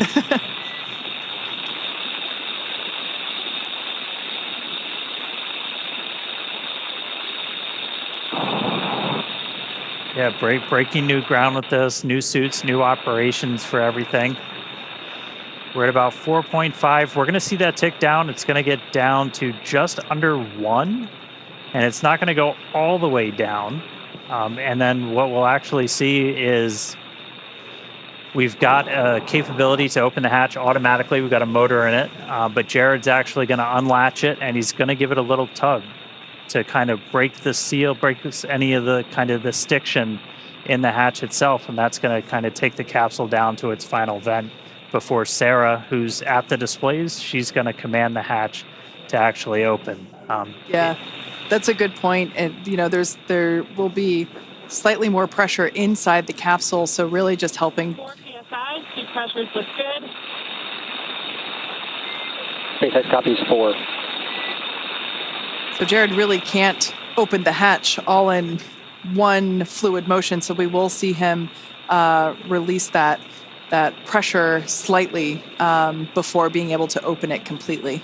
And I think one of the important things, you guys, I think I talked earlier about you put some more restraint devices inside the capsule from when I flew on it, and that's extremely important because there's going to be some force that Jared's going to have to be pulling down on, and he needs to be able to anchor his feet somehow. Otherwise, he's going to pull and it's not going to go anywhere. And so the new restraint devices in there, we're going to see how important that's going to become here when he tries to open that hatch. Yeah, that's one of the things. That's why we have Skywalker out there. We've talked about how kind of similar to Gemini when they were first kind of stressing their legs, but important to remember, we've got that 50 or 60 years of spaceflight history that we're able to draw on. These are new suits. This is a new operation. This is to, you know, work out all the kinks and really test this for the first time. But we're going into this with a whole lot more information than they had back then. We know you need handrails or it's going to get real hard real quick. That's right. That's right. Yep. We did also hear Dragon's moving into its EVA orientation. Essentially, we're going to point the trunk at the sun under 3 PSI. I think it's also interesting you notice that the depressurization has slowed down a little bit, right? So as we get to this lower pressure, it's just taking it longer for that remaining little bit of air to go out through the vents. And EV1 com check. EV1 loud and clear. Loud and clear as well. And also hear the Vox starting to adjust its levels. Yeah. That flow of oxygen has not stopped, but the microphone's kind of adjusted and it's getting a little bit clearer. And yeah, keep an ear out. You might hear their voices start to like tenor down a little bit.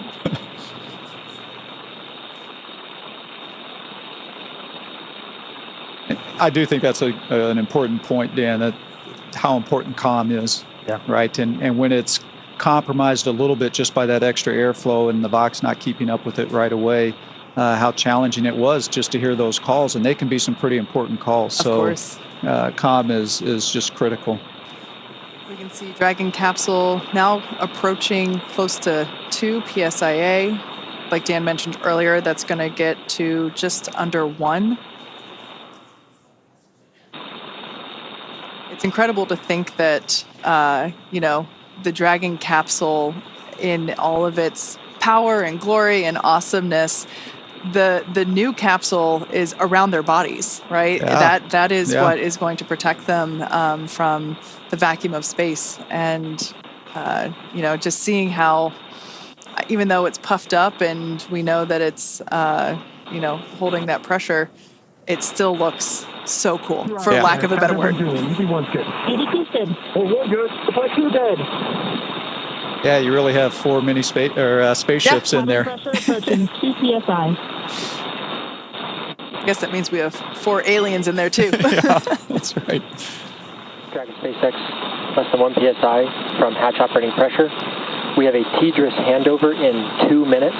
We are going to wait until after the TDRS handover to command into hatch open prep.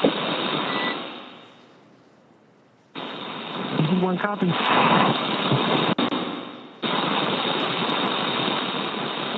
And I think you heard that, the TDRS handover. So there's going to be a short period of time there where they're out of comm, and it's kind of interesting because we're at a very critical phase as well. And so you want to make sure you have all the data and the ability to talk to the astronauts before you actually take that next critical step.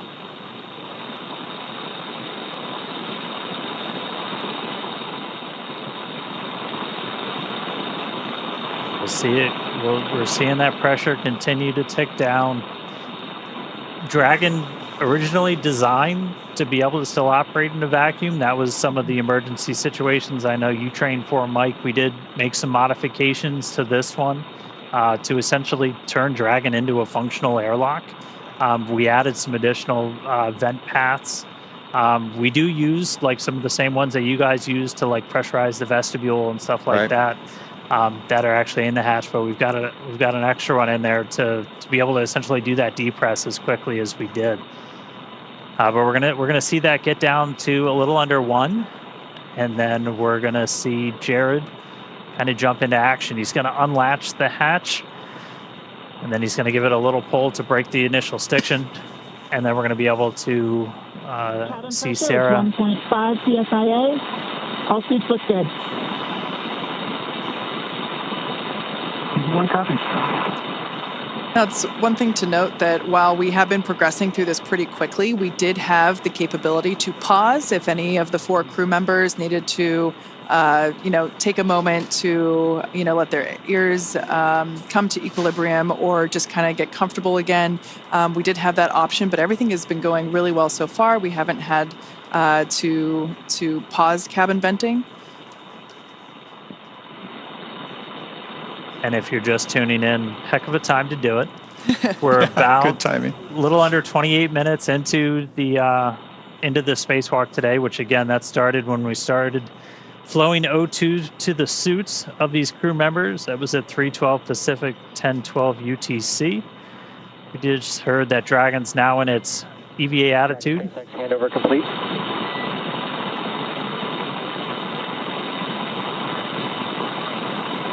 So again, we've got Dragon's trunk pointing towards the sun. We are with you on board, watching through the cross view.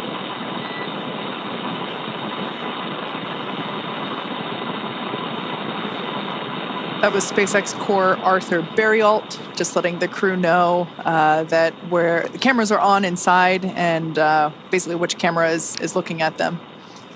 It's so fun to hear Arthur's voice because he was actually a part of our mission as well. In fact, Arthur was an intern started out as an intern Wow. when we were first starting the training, and so now to see him as a core and is pretty neat. Very similar to Sarah, who also started as an intern. Yes, yeah.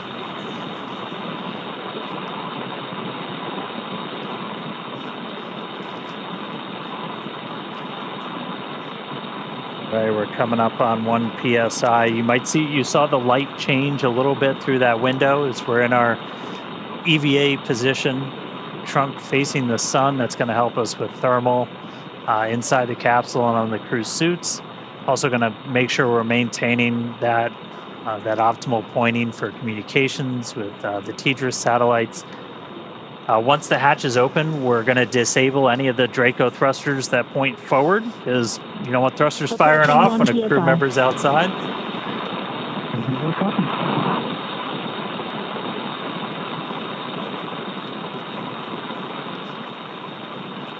We're at 1. You can see the suit pressure is ticked down too. There's about 4.7 difference between the suit and the ambient cabin there in Dragon.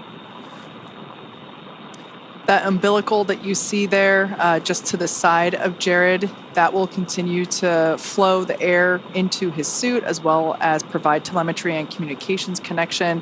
That's also where we have the safety harness built in as well, so it's able to... Dragon SpaceX, cabin pressure below hatch operating limit. Stand by for transition to hatch open prep. Here we go.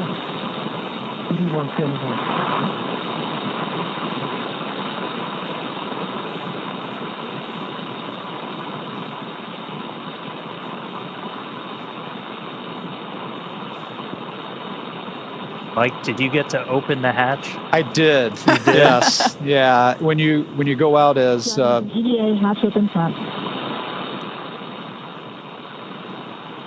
Dragon SpaceX, for an EVA hatch open prep. Confirm crew ready to open hatch.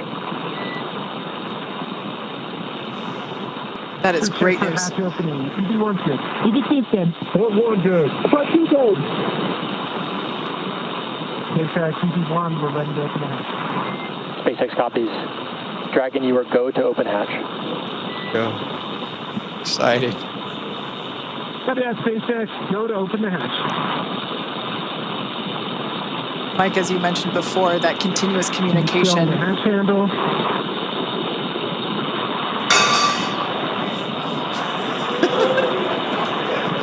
As you can hear, we do have a crowd gathering outside of Mission Control here in Hawthorne. In their excitement, somebody dropped a cup.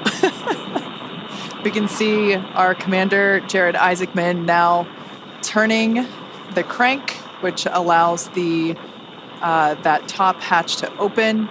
We'll see him give it a pretty heavy... EV1, hatch is visually indicating open.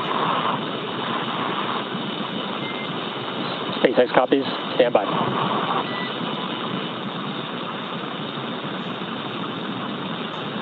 Should see him give that hatch a pretty strong jolt to release that stiction.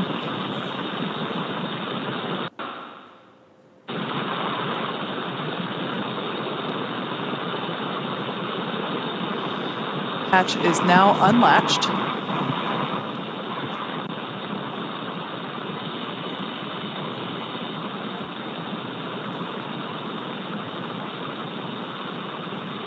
Mike talked about, you see him getting his feet set. That's right.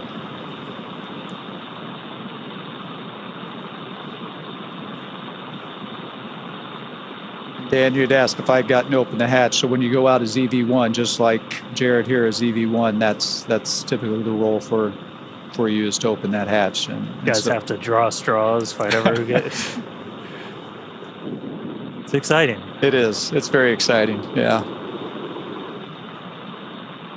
Now, for those of you that have just recently joined, as you can see, we have successfully depressurized the Dragon capsule down to 0 PSIA. You see that in the bottom left corner of your screen.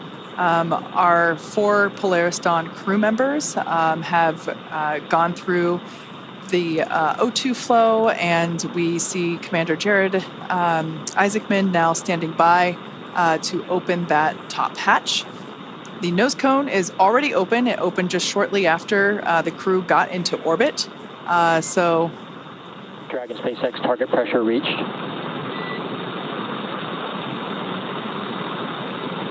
Copy that, SpaceX. I'm unseating the hatch now. Jared now opening Dragon Resilience into space. So we saw some motion on the hatch. Again, he's just giving it kind of that initial tug. And then Sarah gets to push the button to swing that hatch open.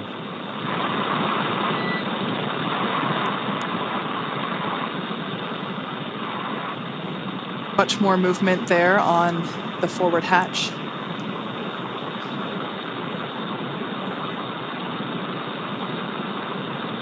This must be pretty exciting for Jared because that center part of Dragon SpaceX, that's a good brace. We're going to have you repeat the operation.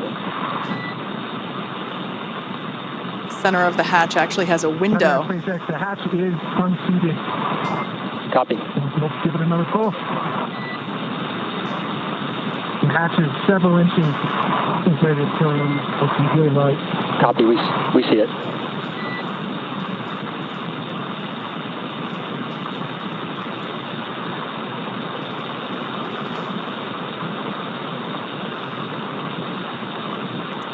Looking out that tiny window there in the forward hatch, knowing he is going to have a much bigger window in just minutes.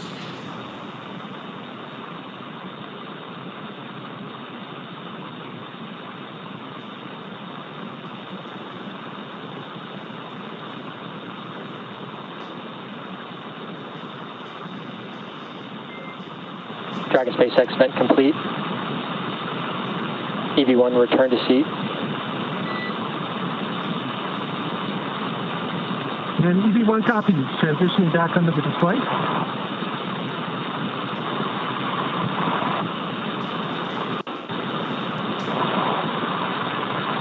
So again, one of the reasons we had Jared do that was to... Dragon SpaceX, we're actually watching that hatch. We're going to have you repeat the last operation. Sounds like they're going to have him repeat them. One of the reasons we're doing that is just to kind of vent any of that residual atmosphere. Up from under the display. And EV1, you are go for manual hatch open. Sounds like we got our first audible of the day. As we said, that we can open the hatch. Opening the hatch manually. We could open the hatch. We could open the hatch automatically, or we can do it manually. And so they just gave Jared the go to open that hatch manually. So we just went out of ground station reach, so we'll get the views back. Wow. We'll get the views back real shortly, and then the hatch will get we'll open. See a hatch open. And hopefully we see it. Yeah, hopefully we see a hatch open. The hatch is open. SpaceX copies. Hatch open. That is fantastic news for those that... SpaceX EV1, I'm looking at the seals. Initial view looks pretty good. I don't see any bulges or indentations. Copy on hatch seal report.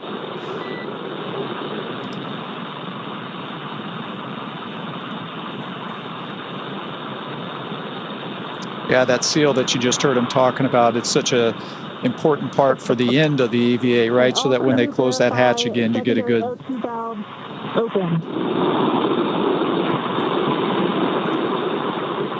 Get a good seal of the hatch.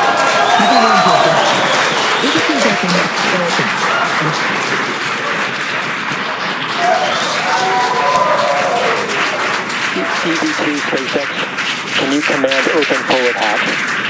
This is going to stall it open. There is our first view of the forward hatch, wide open to space. Forward hatch.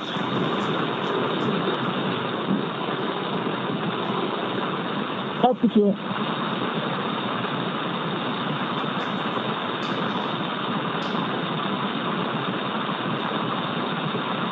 If you just jumped in, we are 38 minutes into today's spacewalk, and the hatch is open on Dragon. First view from a helmet cam, looking out. Dragon SpaceX, we see it stalled. EV1 is go to continue. That structure you see there is... Check for egress. EV1's good. SpaceX EV1, I'm transitioning back from under the displays. SpaceX copies, we're with you in your helmet cam. Once again, this helmet cam, that structure we see is the spacewalker. This is Jared now egressing through the forward hatch of Dragon Resilience.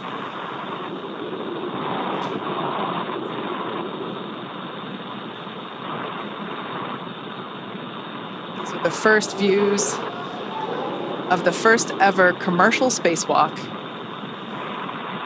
I'm at the bottom of the mobility aid, progressing. I have a feeling the crowd is about to go wild. Good call. Approaching the top of the mobility aid.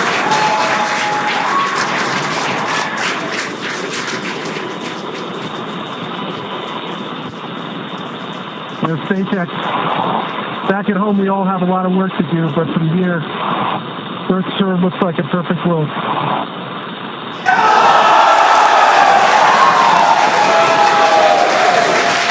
Alright, SpaceX, EV1, I'm going to step into Test Matrix 1. Single-handed mobility demonstration.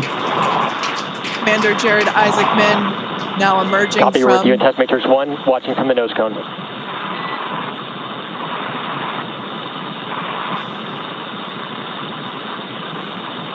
Up, down, left, and right are threes.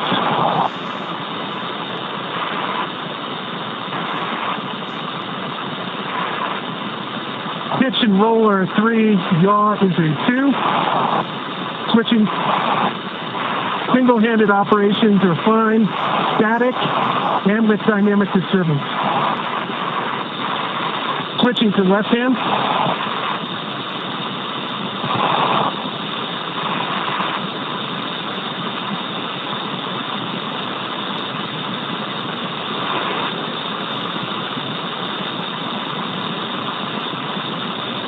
Up, down, left, and right are 3s, maybe a 2.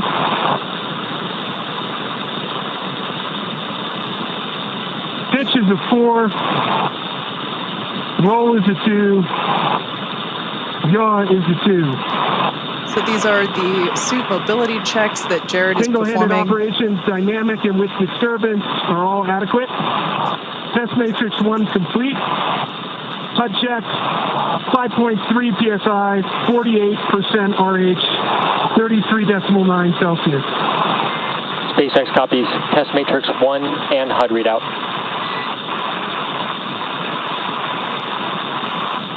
Crew ops check, EV1's good. EV2's good. Port 1's good. Port 2 good. Okay, stepping into vertical translation. We're going to start with the horizontal bars.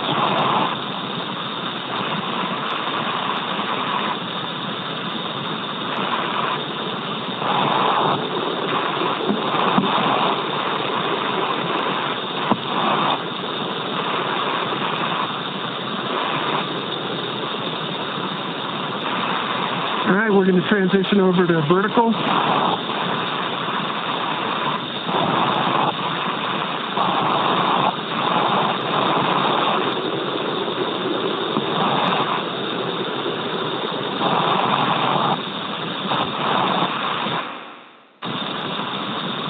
I'd say vertical and horizontal are equally workable, slightly favors horizontal. I'm going to do a max reach. Left hand's at the top of the mobility aid. At the midpoint. You have good video?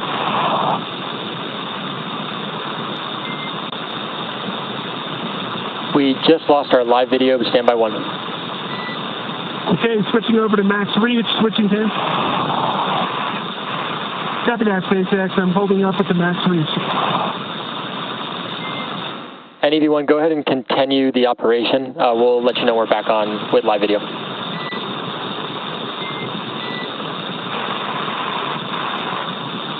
Copy that. And for your awareness, max reach, left aid, and the mid bar.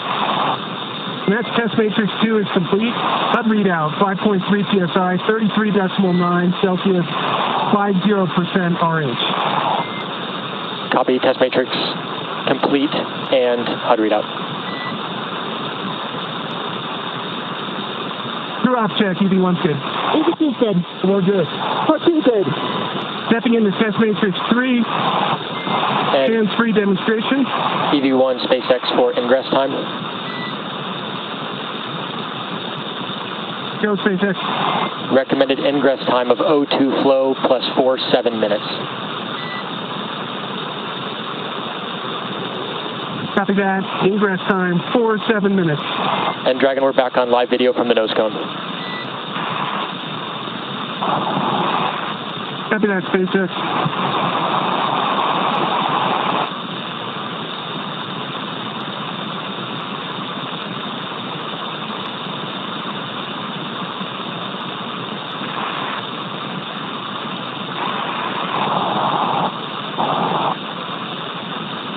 And SpaceX EV1,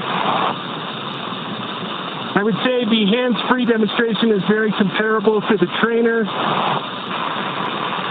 in terms of the foot restraints. SpaceX copies. And EV1, when you have time, if you'd like to return to the reach demonstration, we'll take a look at that with the live video. Copy that. Test matrix 3 is complete. The HUD readout is 5.3 psi, 47% RH, 33.8 Celsius, and stepping back into max reach. Copy, test matrix 3. And as you can see, top of the mobility aid. And let's get a quick crew ops check. EV1's good. EV2's good. I'm good. Part2's good. Copy that. Okay, max reach, whether it's left or right hand, seems to be about the same. Top of the mobility aid, and then the mid-run. Copy, we see it. Checking up from the bottom.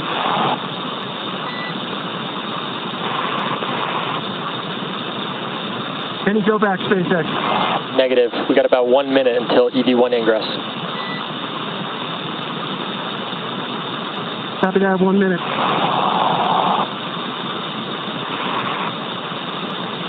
It's gorgeous.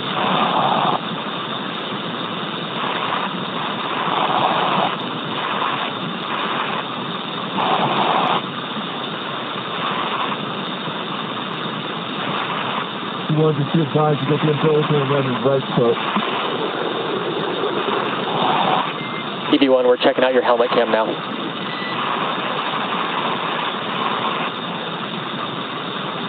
Well, I'm checking out your nose cone right now. And looks pretty good. Copy, we'll return to nose cone. See you looking at us.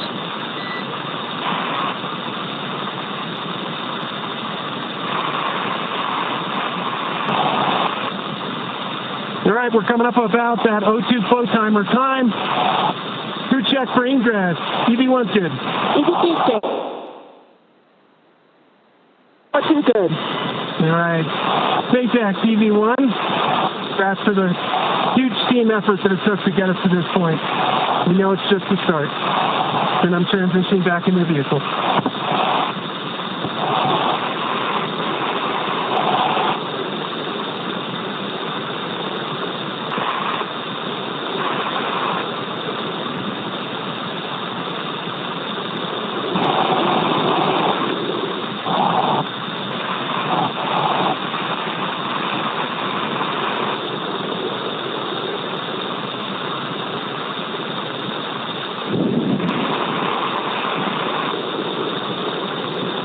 And SpaceX EV1, just taking a quick look here at the hatch seals.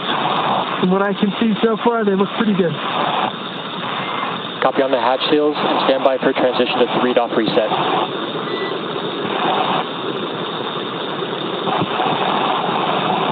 Copy that, SpaceX. Good.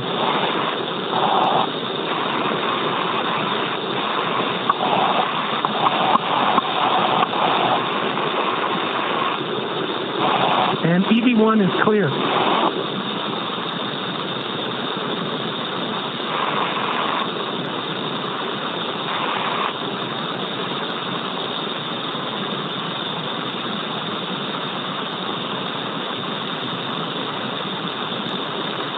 So Jared back inside.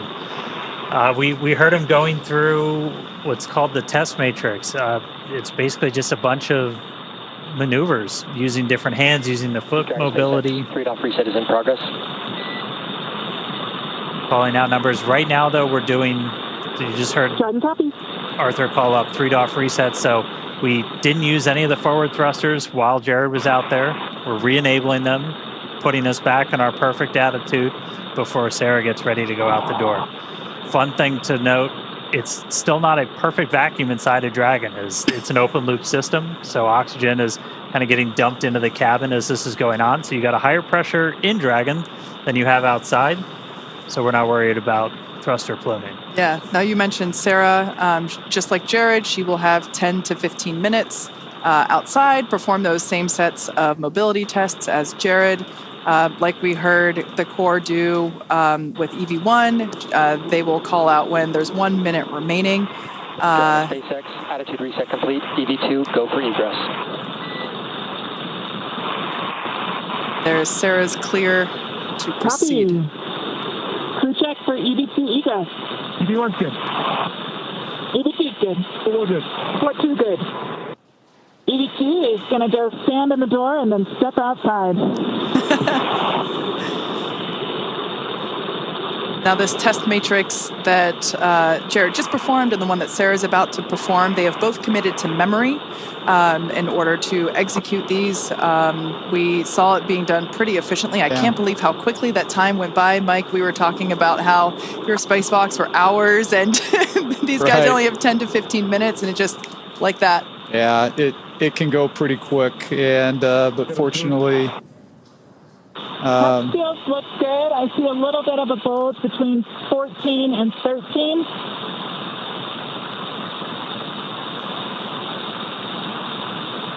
So you're hearing Sarah call out some more of the seal check there as she's exiting out.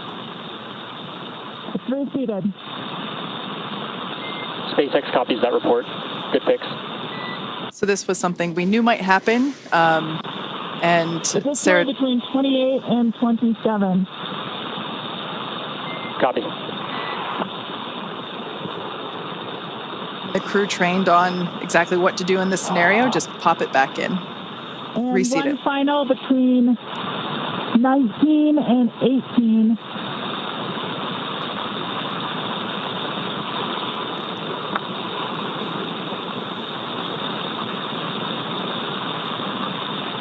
That might be best reseated with hatch closure. SpaceX copies. Can you repeat the location? After EVA complete.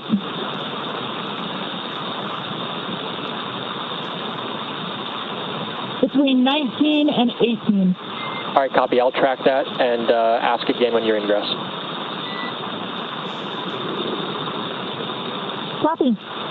EV2 is proceeding with egress. Super exciting to see this. Our fellow SpaceXer, Sarah Gillis, now about to make her spacewalk. EV1, I'm going to hand this back to you.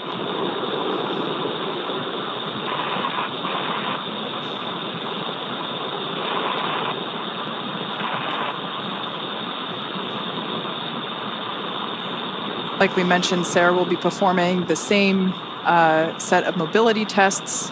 So we will do the same. Try to stand by and listen to those comms.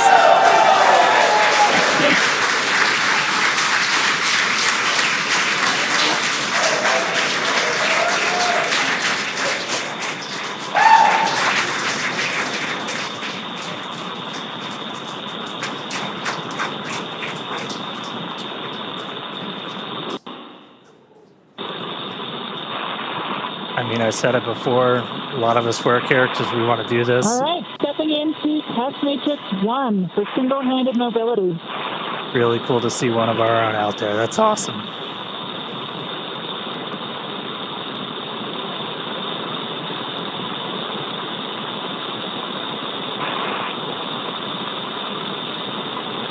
And EV2 for awareness, we're watching from the nose cone.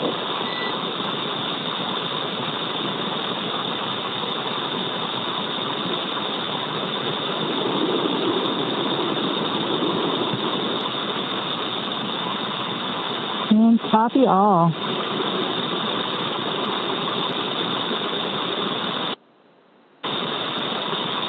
I would say in all three translation axes, I'm having certainly cross-coupled movements. Forward, back, I am inducing a bit of a roll.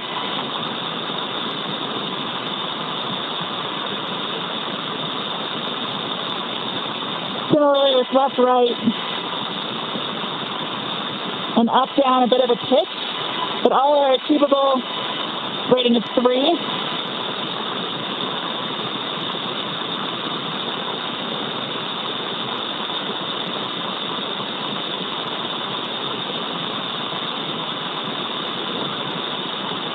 Yaw is a 3.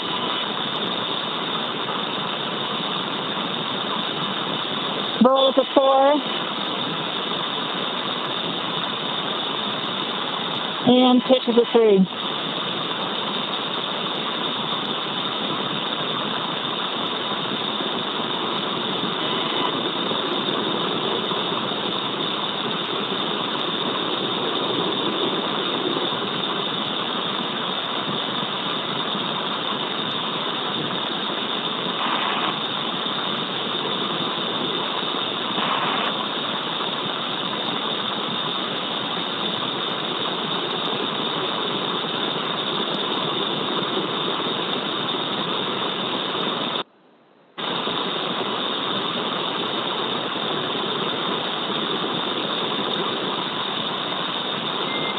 Source for left hand. Stepping into vertical translation. SpaceX copies. And EV2 for awareness, we're tracking an ingress time at O2 flow, 5-9 minutes. Copy, 5-9 minutes.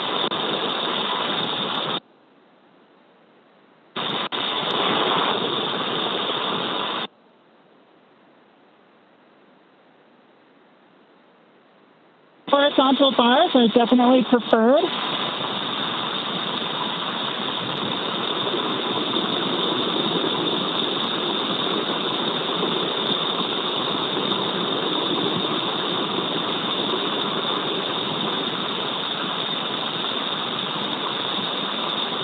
And I'm adequately able to stabilize my body with single-hand disturbances.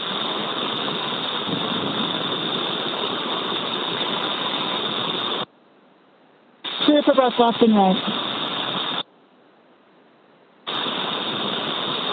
Stepping into max reach, do you have visual? A firm, we have visual on the nose cone. Copy from bar 4 to bar 2, from top down.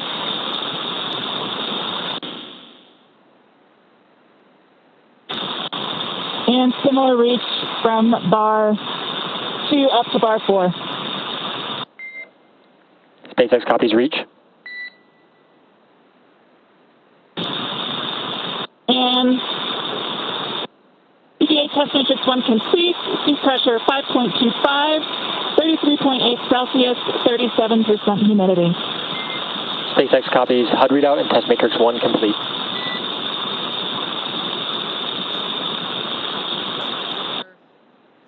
Copy, stepping into test matrix 2.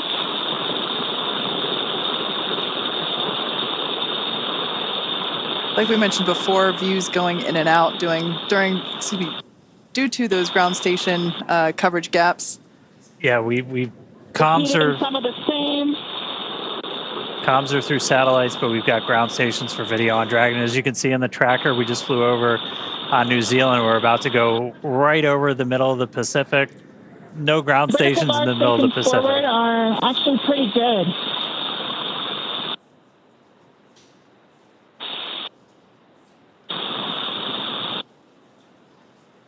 We're hearing the voice of mission specialist Sarah Gillis, our fellow SpaceXer on her spacewalk. She's got about a minute left, and then she's going to start heading inside. And SpaceX with a little more work, they can actually get between almost bar 1 and bar 4 on max reach. SpaceX copies.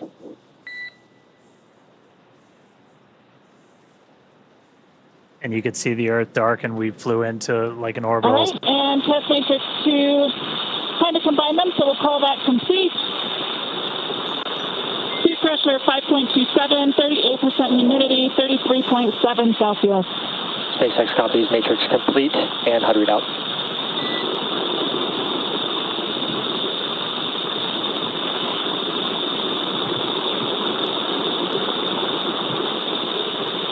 Stepping into hands-free demo. I'm able to engage and disengage my feet.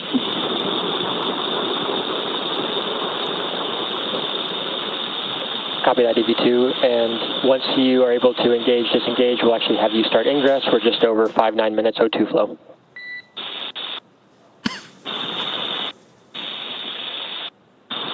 Copy.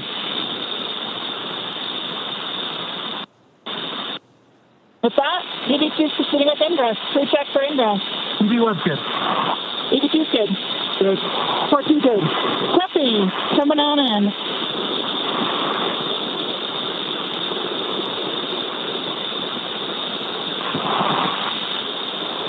All right, and just like that, Sarah's going to start making her way in. Are clear. Check those hatch seals again. SpaceX copies on striker plates. And EV2, I have one more ask for the hatch, if you can check that out as well when ready to copy.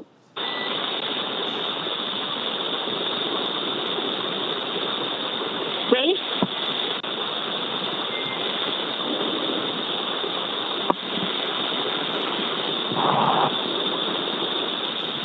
And copy.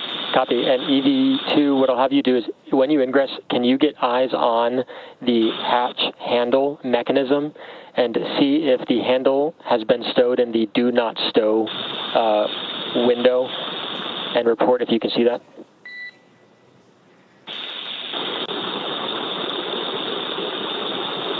Check it.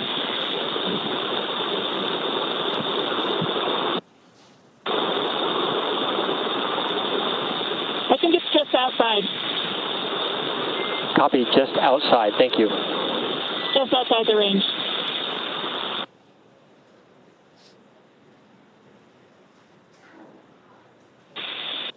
And for awareness, I do see a couple of those same points bulging again between 12 and 13. Copy, your go to address. No, mostly between 12 and 13 right now. SpaceX copies at 12. If you can, your go to address those. Copy and worse.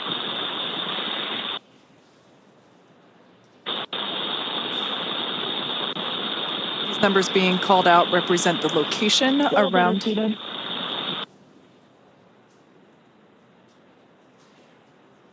Yeah, the location around the circular hatch, just identifying where these bulges are. So Sarah's now reseating that seal. Not quite able to reach the backbone, so we'll proceed with clearing for hatch closure. Just like that, we're already hearing about hatch closure. It's incredible that these two EVAs, just in 2 blinks of the eyes, are... EV2 is clear of hatch, please. 2 checks.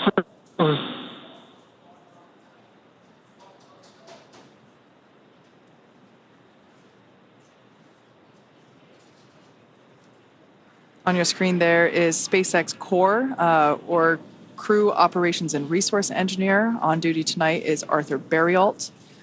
This is the voice to the crew throughout their operations. Of course, you know, everyone has to sleep, so we have different shifts for Core. But Mike, your time in Dragon. Driving close. You're good? Copy.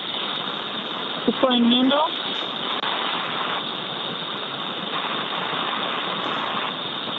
Applying force. And closing.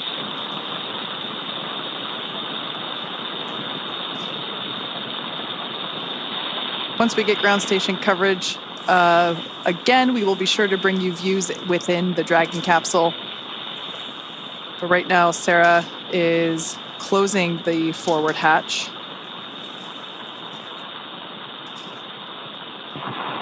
It sounds like we might give the motor a try. He's confirmed the hatch is visually indicating closed. Command hatch is verified latch. Okay, command and EVA hatch closed.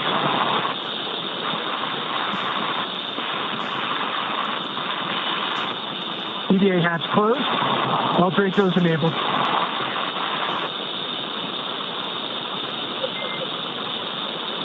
Dragon SpaceX, we see EVA hatch closed and pressure indicates good hatch seal. Stand by for transition to EVA repress 1.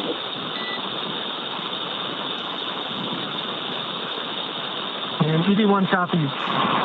EV1 check secondary O2 valve closed.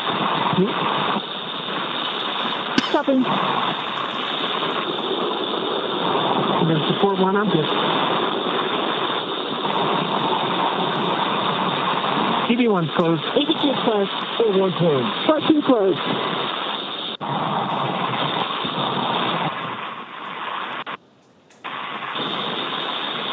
So a couple of real big moments right there. Sarah was able to make sure. SpaceX, we We're in copy. EVA repress 1. We copy secondary flow is closed and agree. EVA repress 1. She was able to make sure that the seals were in good spot. We got the hatch closed. You Okay, can crew, see we're out of a half PSI for 8.3. the pressure starting to tick up.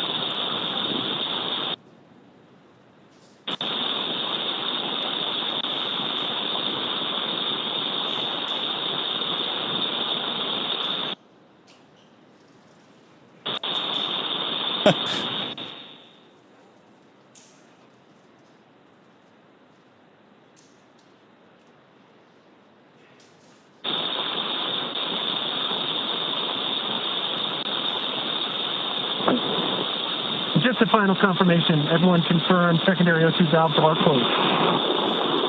EV1's closed. EV2 closed. 4-1 closed. 4-2 closed. Copy that. And we're through 1 for 8.3. All right, so each of the crew just closed those secondary O2 valves on their umbilicals. Again, that was primarily for cooling during the spacewalk itself. Suit's still pressurized by that primary. And now we're going to start to see the pressure tick up inside of Dragon. Right after they get the hatch closed, they're able to do kind of an initial pressure check. Because again, oxygen, it's an open loop system with these suits still flowing into the cabin. You're able to see positive pressure response showing that the cabin, the hatch was closed and was sealed. We'll still do a leak check on our way kind of back up to our nominal cabin pressure. So we're going to continue ticking up until we're about 8.3 psi, and then we're going to transition into the second phase of our repress. Really the difference between repress 1 repress 2 is how frequently we're injecting atmosphere, as kind of the repress is also pretty unique with Dragon. We're repressurizing with just nitrogen right now, which is a little bit unique. Obviously you have nitrogen and oxygen in your atmosphere.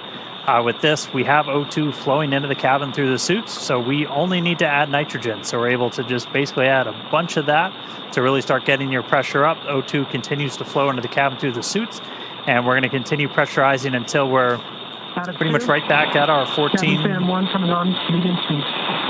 Right at about our 14 or so PSI. And we're also looking at what the partial pressure of oxygen is, because we want to make sure the crew takes helmets off and everything, that plenty of oxygen in the cabin. And then we're going to change that injection rate to just help with the mixing. Is microgravity, everything's harder, everything's on hard mode, and you don't just have natural convection. So like, I mean, space station, I think I've heard it a bunch of times, Mike, like you just constant noise of fans. That's right. Almost.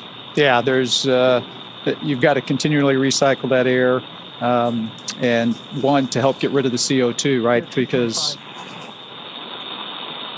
as they're taking in that oxygen, they're breathing out the CO2, and we need to get that out of the system, which is another important reason to have that air constantly circulating. Yeah. Man, that felt really quick. It did. That was really cool to see them outside for the first time. And what they were actually doing out there is a bunch of pretty simple tests as it looked, but like this is just learning how the heck do you move, because like just moving around in microgravity is tough, right? It is tough. Dragon SpaceX, we're about 2.5 minutes from Tedra's handover. EV1 copy. Out of 3. Yeah, that movement is tough, and there is a big difference just of moving around when you're in your short sleeves like we're in inside the capsule, and when you put on that spacesuit, it's much more challenging to move around with that on. Yeah, and what they were really doing was just kind of like you put your hands on Skywalker, and then you're changing your pitch, you're doing translation up and down and everything. And then the one that I think is kind of cool is max reach, because like just going like that is, not easy. Yeah, and I think one of the other things I thought was interesting is you heard, I think it was Sarah, talk about the horizontal rail versus the vertical and how much easier that was for her to grab onto or utilize versus the vertical one. So simple things like that, for us, it's not a big deal. Yeah. But out there in the vacuum and in the microgravity environment, it does become a much bigger deal. And you, Dan and I, we've never been in space, so we certainly appreciate all of your expertise that you'd be able to share with us throughout this morning's operations and contributing your 2 cents. Yeah, no, thank you. It was great to be here. Just an incredible moment, not only for the Polaris Dawn, for all of SpaceX, and really for humanity, because it's just one of those small steps that's taken us that much closer to being that interplanetary species. So thank you very much for having me around. Our pleasure. Awesome. You're welcome back anytime. Excellent. All right. Good to see you, Hopper. Yeah. Thanks. Bye-bye. All right, so repress is continuing. We're a little over 4 PSI right now. Again, we're going to keep that going up until we're a little over 8, and then we're going to change our repress rate. We're basically just going to be injecting nitrogen for shorter periods of time. That's just going to help that atmosphere mix as we get the crew kind of back up to their normal cabin atmosphere that they haven't actually been at for the last couple of days, because we started this whole process like right after we got on orbit. Yeah, it was almost like we launched them and gave them 2 seconds to acclimate and enjoy their cute 0G indicator, and immediately stepped into the pre-breathe in order to prepare for today's activity. And really, like you said, let them acclimate and let their bodies adjust. And, the success of that really was demonstrated today by the fact that we were able to step through all of the steps today without having to take the optional and available breaks to allow the crew members to adjust during... Oh, sorry, I thought we were going to get something there. Yeah, that we're box getting coming in. The Tedra's in and out, so we'll get it back. But. So just the fact that the all 4 crew members were able to just go right along and didn't have to pause as the option was available, I think it's a testament to the preparation that they did before and during. You're on check, EV1 good. EV2 good. 4 good. 4 2 good. Just heard a quick check-in from them, so we're going to keep counting the PSI up until we get to about 8. We are going to do another leak check on the way up to our nominal cabin pressure. As you introduce atmosphere, you're introducing temperature changes, not just pressure changes. And so we'll get to a nice, pretty stable point when we're at 8, and then we'll let it hang out there for a couple of minutes, let the thermals kind of cancel out. That'll take about 5 minutes to do that. This obviously has to be done to make sure we've got a really tight seal with that hatch, as before we let crew get out of their seats, move about the cabin, anything like that, want to make sure Dragon is fully recovered. We just use Dragon as an airlock. Yeah, and actually the info that you were talking about, you see it there on your screen live with that telemetry there in the bottom left and bottom right hand corners. We can see the Dragon capsule and the suit pressures continuing to rise. It is incredible that we've only been in the EVA for 1 hour and 13 minutes. It flew by so quickly. 6 on cabin pressure, approaching 1 PSI on PPO2. I'm sure for Jared and Sarah, it flew by even quicker. Yeah. We just heard Jared call down. We're coming up on 1 PSI for PPO2, so what we're really tracking before we give the crew the go to get out of their suits is both the actual, like just the straight up what the absolute pressure is inside, but also what the partial pressure of oxygen is. We want to make sure you don't have a hypoxic environment inside. Basically, you want to get them. They're going to be pretty much right back at the atmosphere that we're walking around in right now before they get their suits off. Our EVA clock's going to continue to count until we hear the call for EVA operations complete from our core Arthur Burial. That's going to come once we are done with the repress operation. We'll see a couple of other things happen with the suits. They'll do kind of a final washout of the pure O2 environment in the suit using nitrox before they get out. Nitrox being that same air mixture that you have in your scuba tank. If you've got any scuba divers out there, that nitrogen oxygen mixture.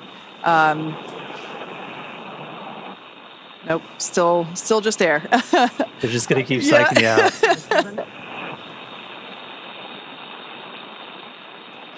We should hopefully be getting video back from ground stations. SpaceX, passing 7. Stand by for transition to repress 2 at 8.3. Okay, copy that, SpaceX. We're following along. Repress 2 at 8.3.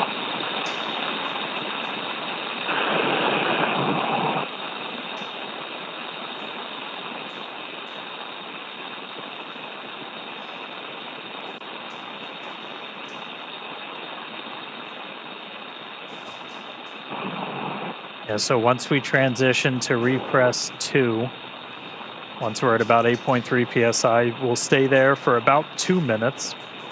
And then once the cabin gets up to 9, we're going to pause the repress and we're going to do a cabin leak check. This is another kind of critical check. We did the initial one after they closed the hatch, where you're able to do just kind of a, let's look at the pressure. Is it increasing at the rate we expect inside Dragon? Yes, it is. And so we were able to confirm that seals and everything looked good. We're going to do another leak check now that we've got more pressure inside Dragon, just to really make sure that we've got a good seal on that hatch before we finish the operation. Coming up on 8.3. We should be hopefully just about a minute and a half or so away from ground station, so might get those views back inside of Dragon. Yeah, it would be great to see them post EVA. Now, just like when we were depressurizing the capsule, there was the option to pause. EVA repress 2. Crew ops check, EV1's good. We're good. And yeah, that comms that we're hearing. About a half PSI before we get to the leak check. Dragon SpaceX with you, monitoring for leak check at 9 psi. The continual checks with all 4 crew members to make sure that everyone is good. If the answer to one of those checks was no, there would be an option in this repress sequence to pause, possibly to reduce the, allow for ear pressure equalization. But again, just like the way that we depressurize, now this repress, it seems to be going really smoothly. Yeah, we're just about at 9. I'm going to say we're almost there, and then it's going to tick up. But we're going to pause at 9. We're going to do another cabin leak check. So we should hear that momentarily. All right, we're in EVA repress 2, stop.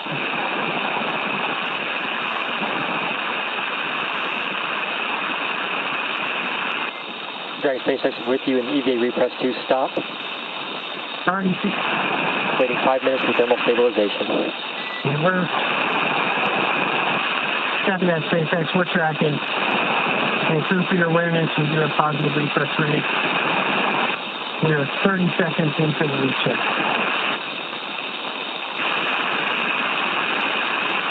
Like we mentioned earlier, right now this repress is being done with nitrogen.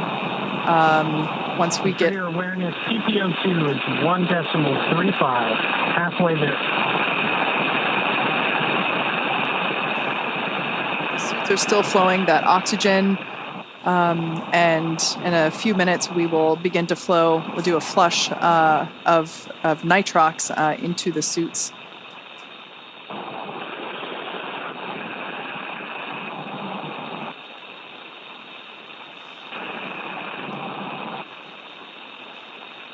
All right, we got our views back. There they are. It's a little sad to see that forward hatch closed again. It's got to be really hard when they tell you it's time to go back in. Yeah. Just one more minute. Yep. It reminds me of when I was a kid swimming in the pool. You know, time to get out. Just one more minute.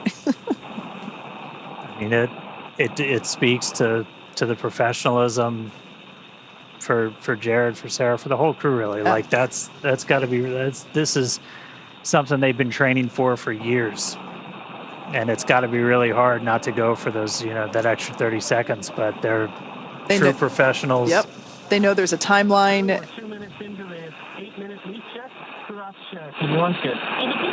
One good. What you good? TPO2 just passed 1.5.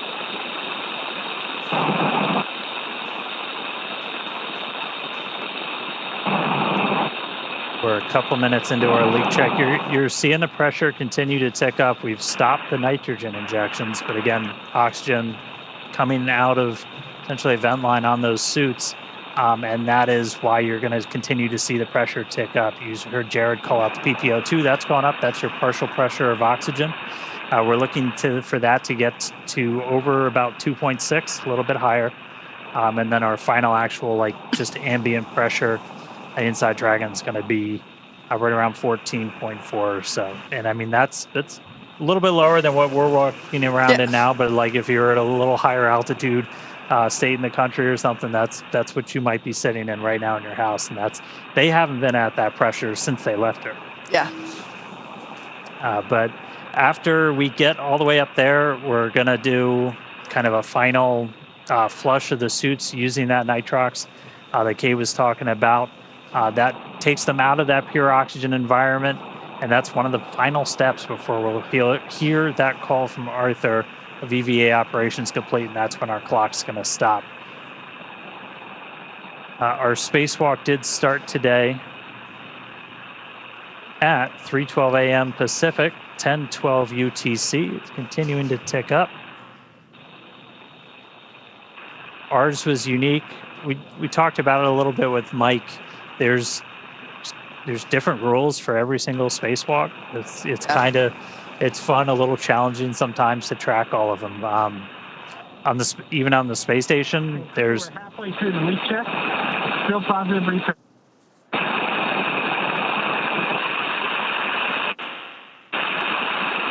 We're about halfway through the leak check, so we got about 4-ish minutes left.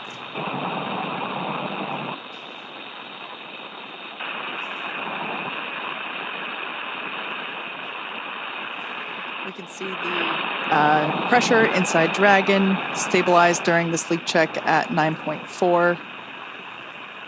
Helps to ensure that that forward hatch is properly sealed and shut. It's very similar to a suit leak check that we do in terms of sustaining a pressure and measuring that pressure over a period of time. Obviously the leak check for the capsule takes a little longer than the individual suit leak checks. But so far, so good. A little bit more than halfway through. Yeah, bigger volume. Tech evaluation period start 3 minutes.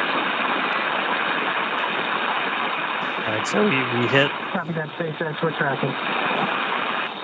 Hit essentially a thermal stabilization. So again, this is the fun. I think it's chemistry. I'm not sure, but as you're raising the pressure, you're changing the thermal environment inside the cabin, so temperature goes up.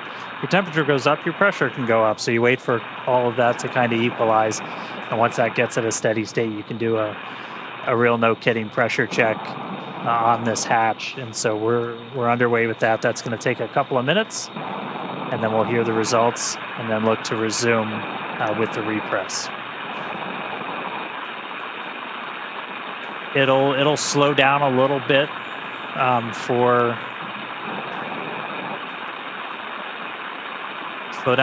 the remaining of the repress. Kind of going in reverse. When we did the depress, that initial, a lot of that atmosphere was flowing over, and once we got down low, it started to slow. What you did?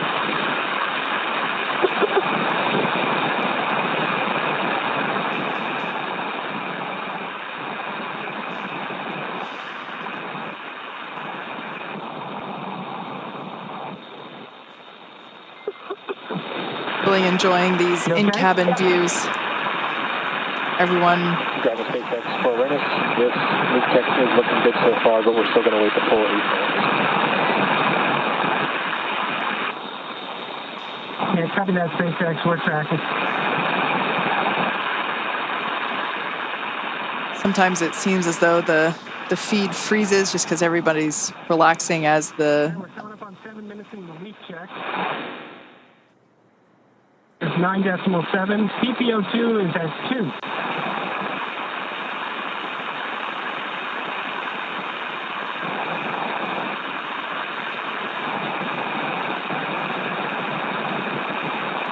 Enough.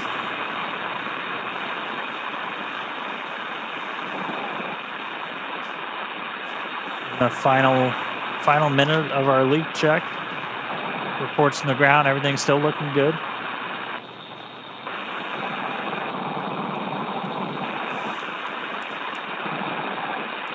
Heard Jared report down that partial pressure of oxygen right at about 2. Once that gets to about 2.6, we can essentially stop flow of that pure oxygen to the crew suits. Is like 2.6 is right where we want to keep it when we're at our final pressure. Dragon SpaceX, successful leak check. Stand by for restart or repress.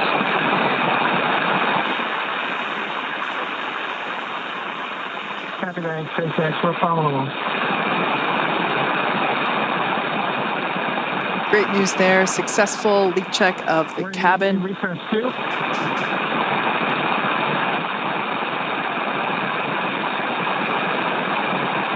All right, crew, we're in EVA repress 2. As a reminder, EVA repress 2 will complete when either PPO2 reaches 2.62 or cabin reaches 1 atmosphere.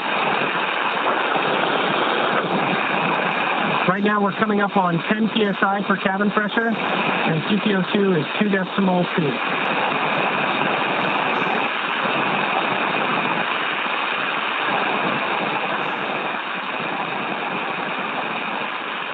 It's a really good explainer there from Jared. Again, those are the values we're looking at. We're seeing the PPO2, that partial pressure of oxygen, continue to tick up. Once that gets to about 2.62. We're going to be done flowing that pure oxygen to the suits of the crew. And then eventually we're going to get to 1 atmosphere. It's about 14.4 is our target for today. And then our repress will be complete. So this will go a little bit slower than the initial repress. This could take up to about 20 or 30 minutes, even in some of the times that we simmed it. You don't want to introduce them super quickly to a higher pressure. Anytime you're doing pressure changes, as gradual as you can make it, the better. And that's why we have like the built-in holds that we talked about that the crew can do. Exactly. These are opportunities for the crew to pause the repress and just allow themselves to come to equilibrium. Words are really hard right now. It is. And we haven't had to utilize 2.3 PPO2, targeting 2.62. Cabin pressure is at 10.3. If I was a betting man, I'd say we get to the PPO2 threshold first. At that time, O2 will switch to nitrox in the suit. All right, good news there. And crew up check, EV1 good. Dragon SpaceX, we concur with EV1 call.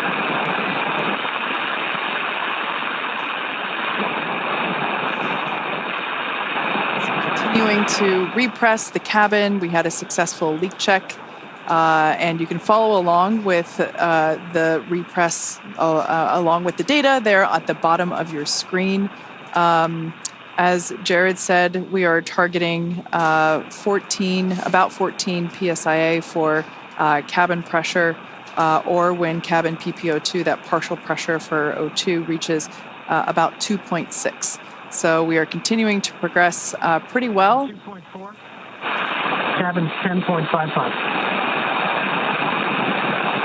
However, as Dan just said, this portion of the repress could take up to 30 minutes, just so that we're allowing the crew to acclimate along with the capsule.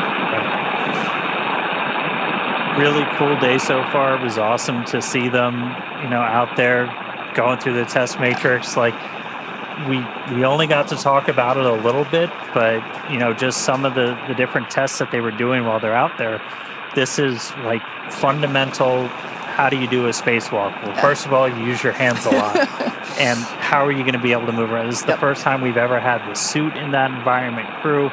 And so they had basically a checklist of like, these are the things you're going to do.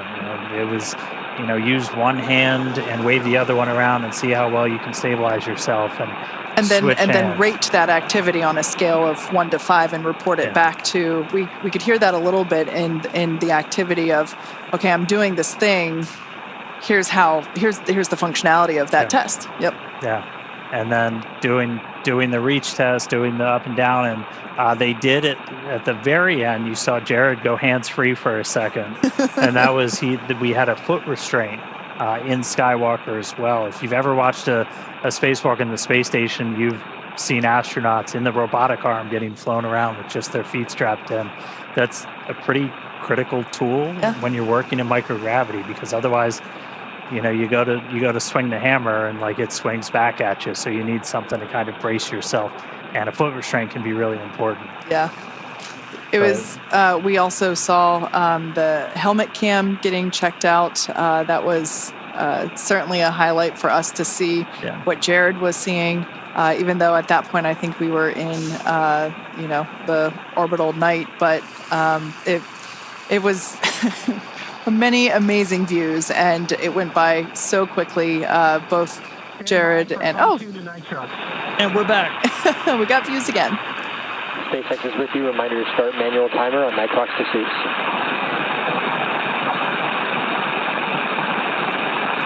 Got that, SpaceX. We're standing by.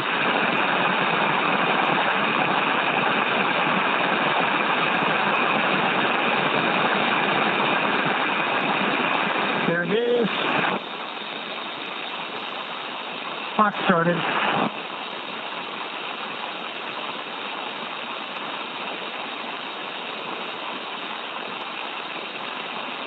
We're on nitrox pursuit. Cabin TPO2 is 2.16. And cabin atmosphere is 11.11. Well, it might look like the feed is frozen. If you look closely, you can see small micro movements there with fingers and the strap above Anna's shoulder. We, unfortunately, due to ground station coverage, don't have video 100% of the time, even though we wish we did.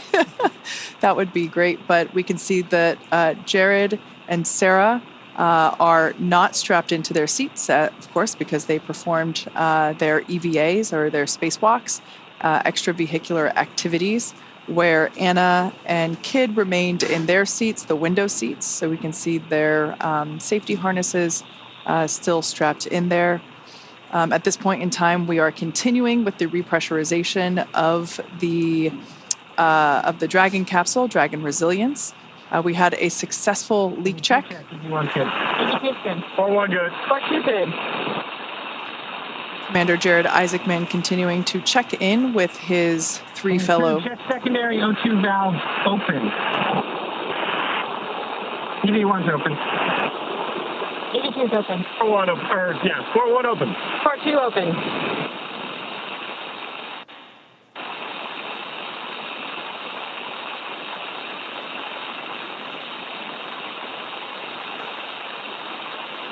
Continuing to repressurize the Dragon capsule. We're targeting about 14.1 psia for the Dragon pressure, which is the telemetry readout in the far bottom left corner of your screen.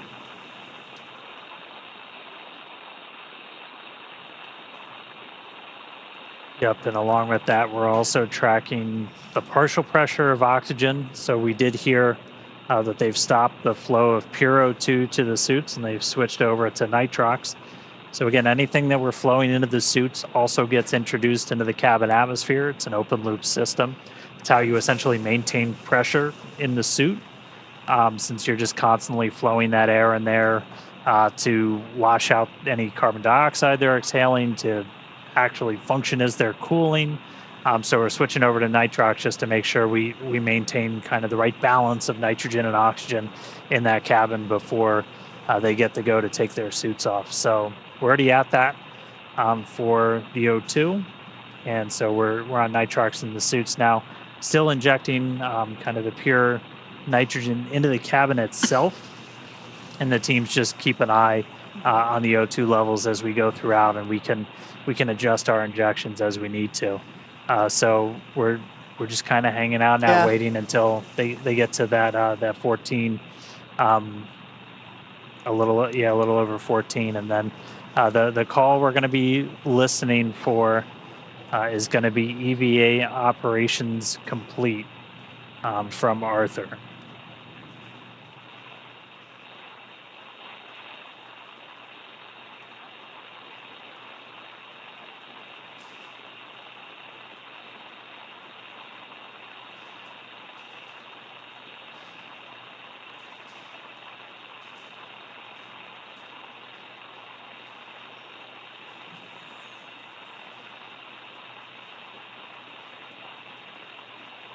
We're 4 minutes into the O2 walkout.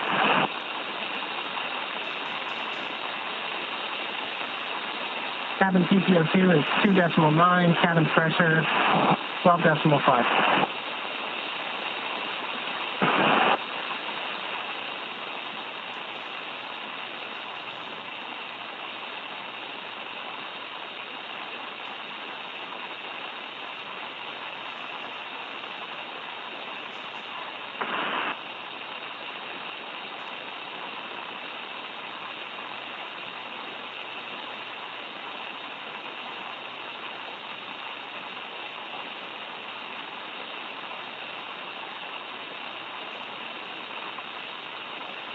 You can see the Polaris Dawn crew continuing continuing to monitor the repress of the Dragon capsule.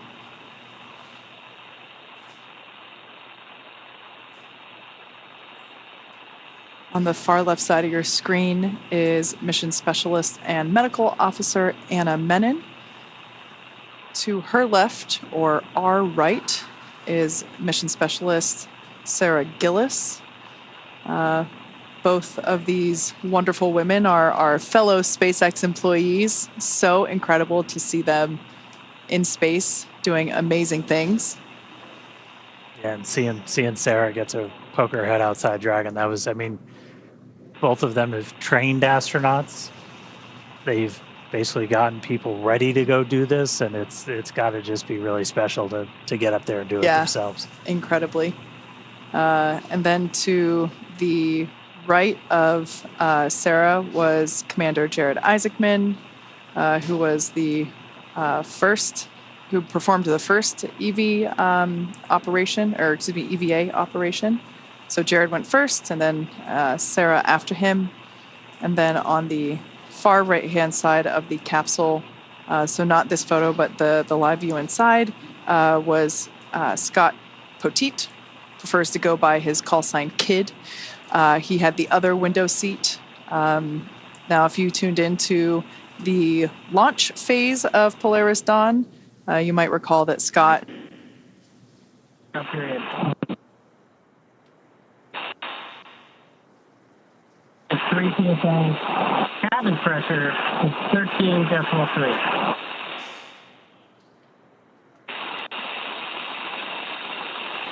Scott is actually our Polaris Dawn pilot, so in order to enable EVA operations, he and Sarah had to swap seats. So Sarah has been keeping the pilot seat warm for Kid.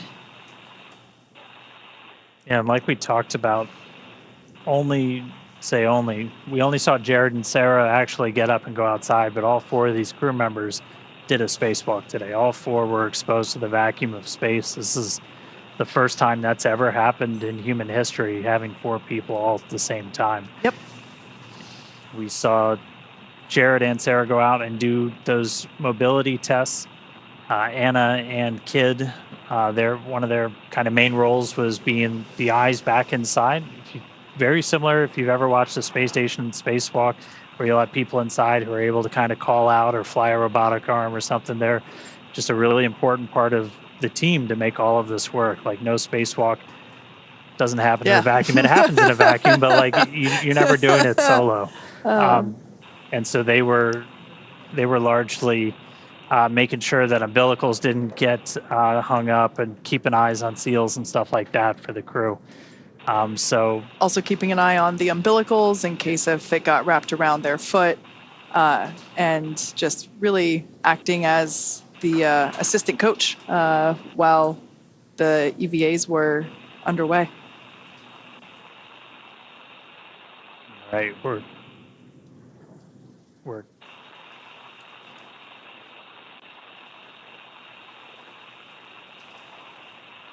coming up on 14 psi. Again, we're already at the oxygen levels in the cabin that we'd look for, and so now we're just waiting until we get to that final pressure. Technically, the EVA is still underway. That's right. We have not yet heard the call out, EVA complete. That will be coming after we get confirmation that the repress. We're 9 minutes into the O2 washout, less than 4 minutes remaining. Cabin PPO2 is 3.1. Cabin pressure is coming up on 14.1. I want to review a few things. So when the timer reaches 13 minutes, we're going to shut down the nitrox flow to suits. Then we're going to close secondary O2 valves, and then you can use your manual vent valve into plate. When your visors, do not disconnect umbilicals. How copy? One's good. Each is good. One good. One too good. Dragon SpaceX, we are less than 2 minutes from a Tedra's handover, but copy your call and plan, we concur. That was Jared just reminding the rest of the crew that when the timer hits 13 minutes, the order of operations, they have that manual valve there, and this is something that we've seen all morning is continual check-ins. EVA repress is complete, continuing suit washout. Copy that, SpaceX. Great news there. Confirmation that Dragon repress is now complete.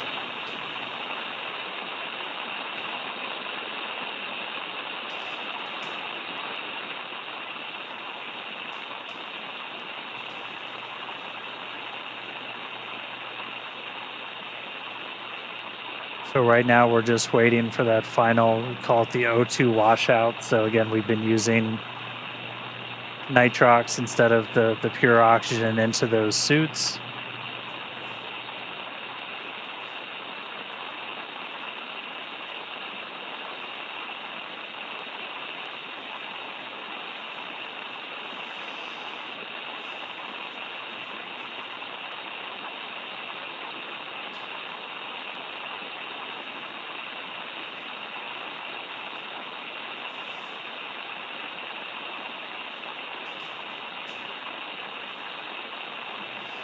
For anyone that has joined recently, unfortunately, you missed most of the fun. You'll have I encourage you to rewind. Yep. Go back about an hour. We have had successful completion of both Jared and Sarah's spacewalks. We saw them move through their test matrix and perform the suit mobility tests and the testing of the Skywalker mobility aid located at the top of the Dragon capsule. 1 minute to go. They moved through it quite quickly, really quite in the blink of an eye. And we've closed the forward hatch. We have repressurized the Dragon capsule, and we're now standing by for really the final operations of the morning. So yeah, unfortunately, if you only recently tuned in, you should definitely rewind and go back. There were some incredible views of taking place during the EVAs. The crowd that we had in front of Mission Control here in Hawthorne was almost on cue. We're certainly excited, as were we, to see the views of Jared and Sarah emerging from the top of Dragon Resilience. It's been quite a morning, and I can't believe it's already almost 5 a.m. Pacific. We had there it is. Arming, disconnecting nitrox to suit.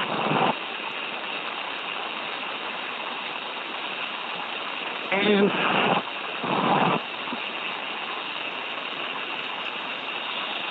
Want to get it? yep, please.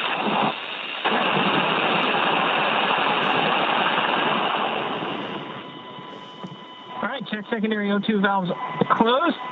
EV1's closed.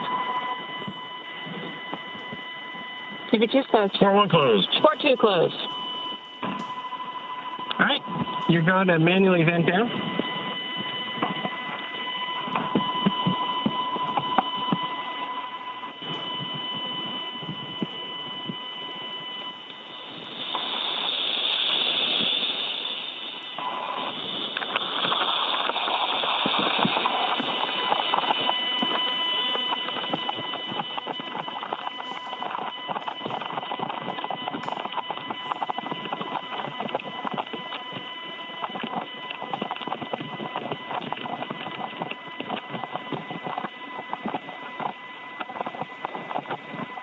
The ringing. Checkbox. Yes, everybody.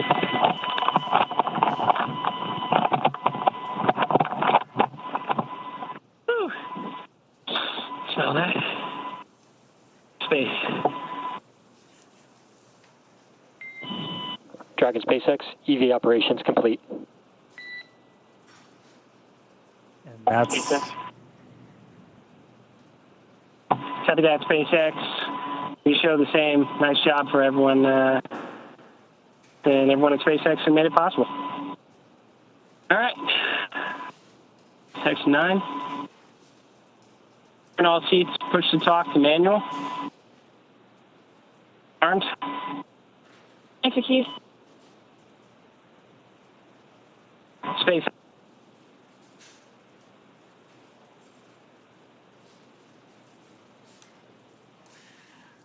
Wow. If you're just joining us, we just heard the call out that EVA operations are complete, which marks the completion. EV1, comm check on manual push to talk. Manual push to talk, loud and clear. All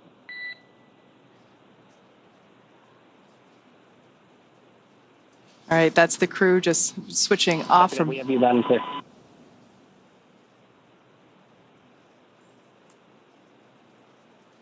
Just switching off from Vox and back onto the push to talk. That silence, really, that's it. That was the first ever commercial spacewalk. We started at 3:12 a.m. Pacific time, which puts us at 1 hour and 46 minutes. The 4 astronauts on board Dragon Resilience performed a suited pre-breathe process to acclimate their bodies for the reduced pressure. After that, the cabin was vented and the hatch door was opened. And Mission Commander Jared Isaacman, he was the first to exit the spacecraft. He got out there. We saw him right as we were starting to get into that orbital sunset. He was able to complete all of his tasks before he ingressed, got back inside of Dragon. We did that quick attitude adjustment, and then it was SpaceX's own Sarah Gillis, the second to exit the spacecraft, do her task for the EVA. Jared and Sarah got back inside. Everybody's reporting back healthy. We had a pretty smooth and nominal repress. Our mission pilot, Scott Kidd Poteet, and our mission specialist and medical officer, Anna Menon, have been supporting the spacewalk throughout from inside. They went through the same pre-breathe, the same depress process as Jared and Sarah. They did a spacewalk too today, and everybody's reporting back healthy. And just, I'll say it again because all the stat heads out there, I know you guys are tracking, our official start time was 3:12 a.m. Pacific. And our official end was at 4:58 a.m. Pacific. That was 1 hour and 46 minutes of spacewalking time. Next, the crew's going to prepare for post-EVA operations. This is powering down everything on their suit. These were only needed, obviously, while they were in there. They're going to be able to get out of their suits next and kind of start moving around the cabin. They turn the Vox off, so we're not hearing kind of like the constant back and forth anymore. But wow, really cool to see them back inside, EVA complete. And it's, you know, the work isn't completely done yet. They'll also have to perform some comms checks along with some additional tasks before their seats are rotated back into their pre-EVA position. And all in all, wow, just an incredible view. We've said it already a couple of times before if you're just joining. Dragon SpaceX will be with you when you're ready in 9.3. Cabin atmosphere is looking pretty good right now, very stable.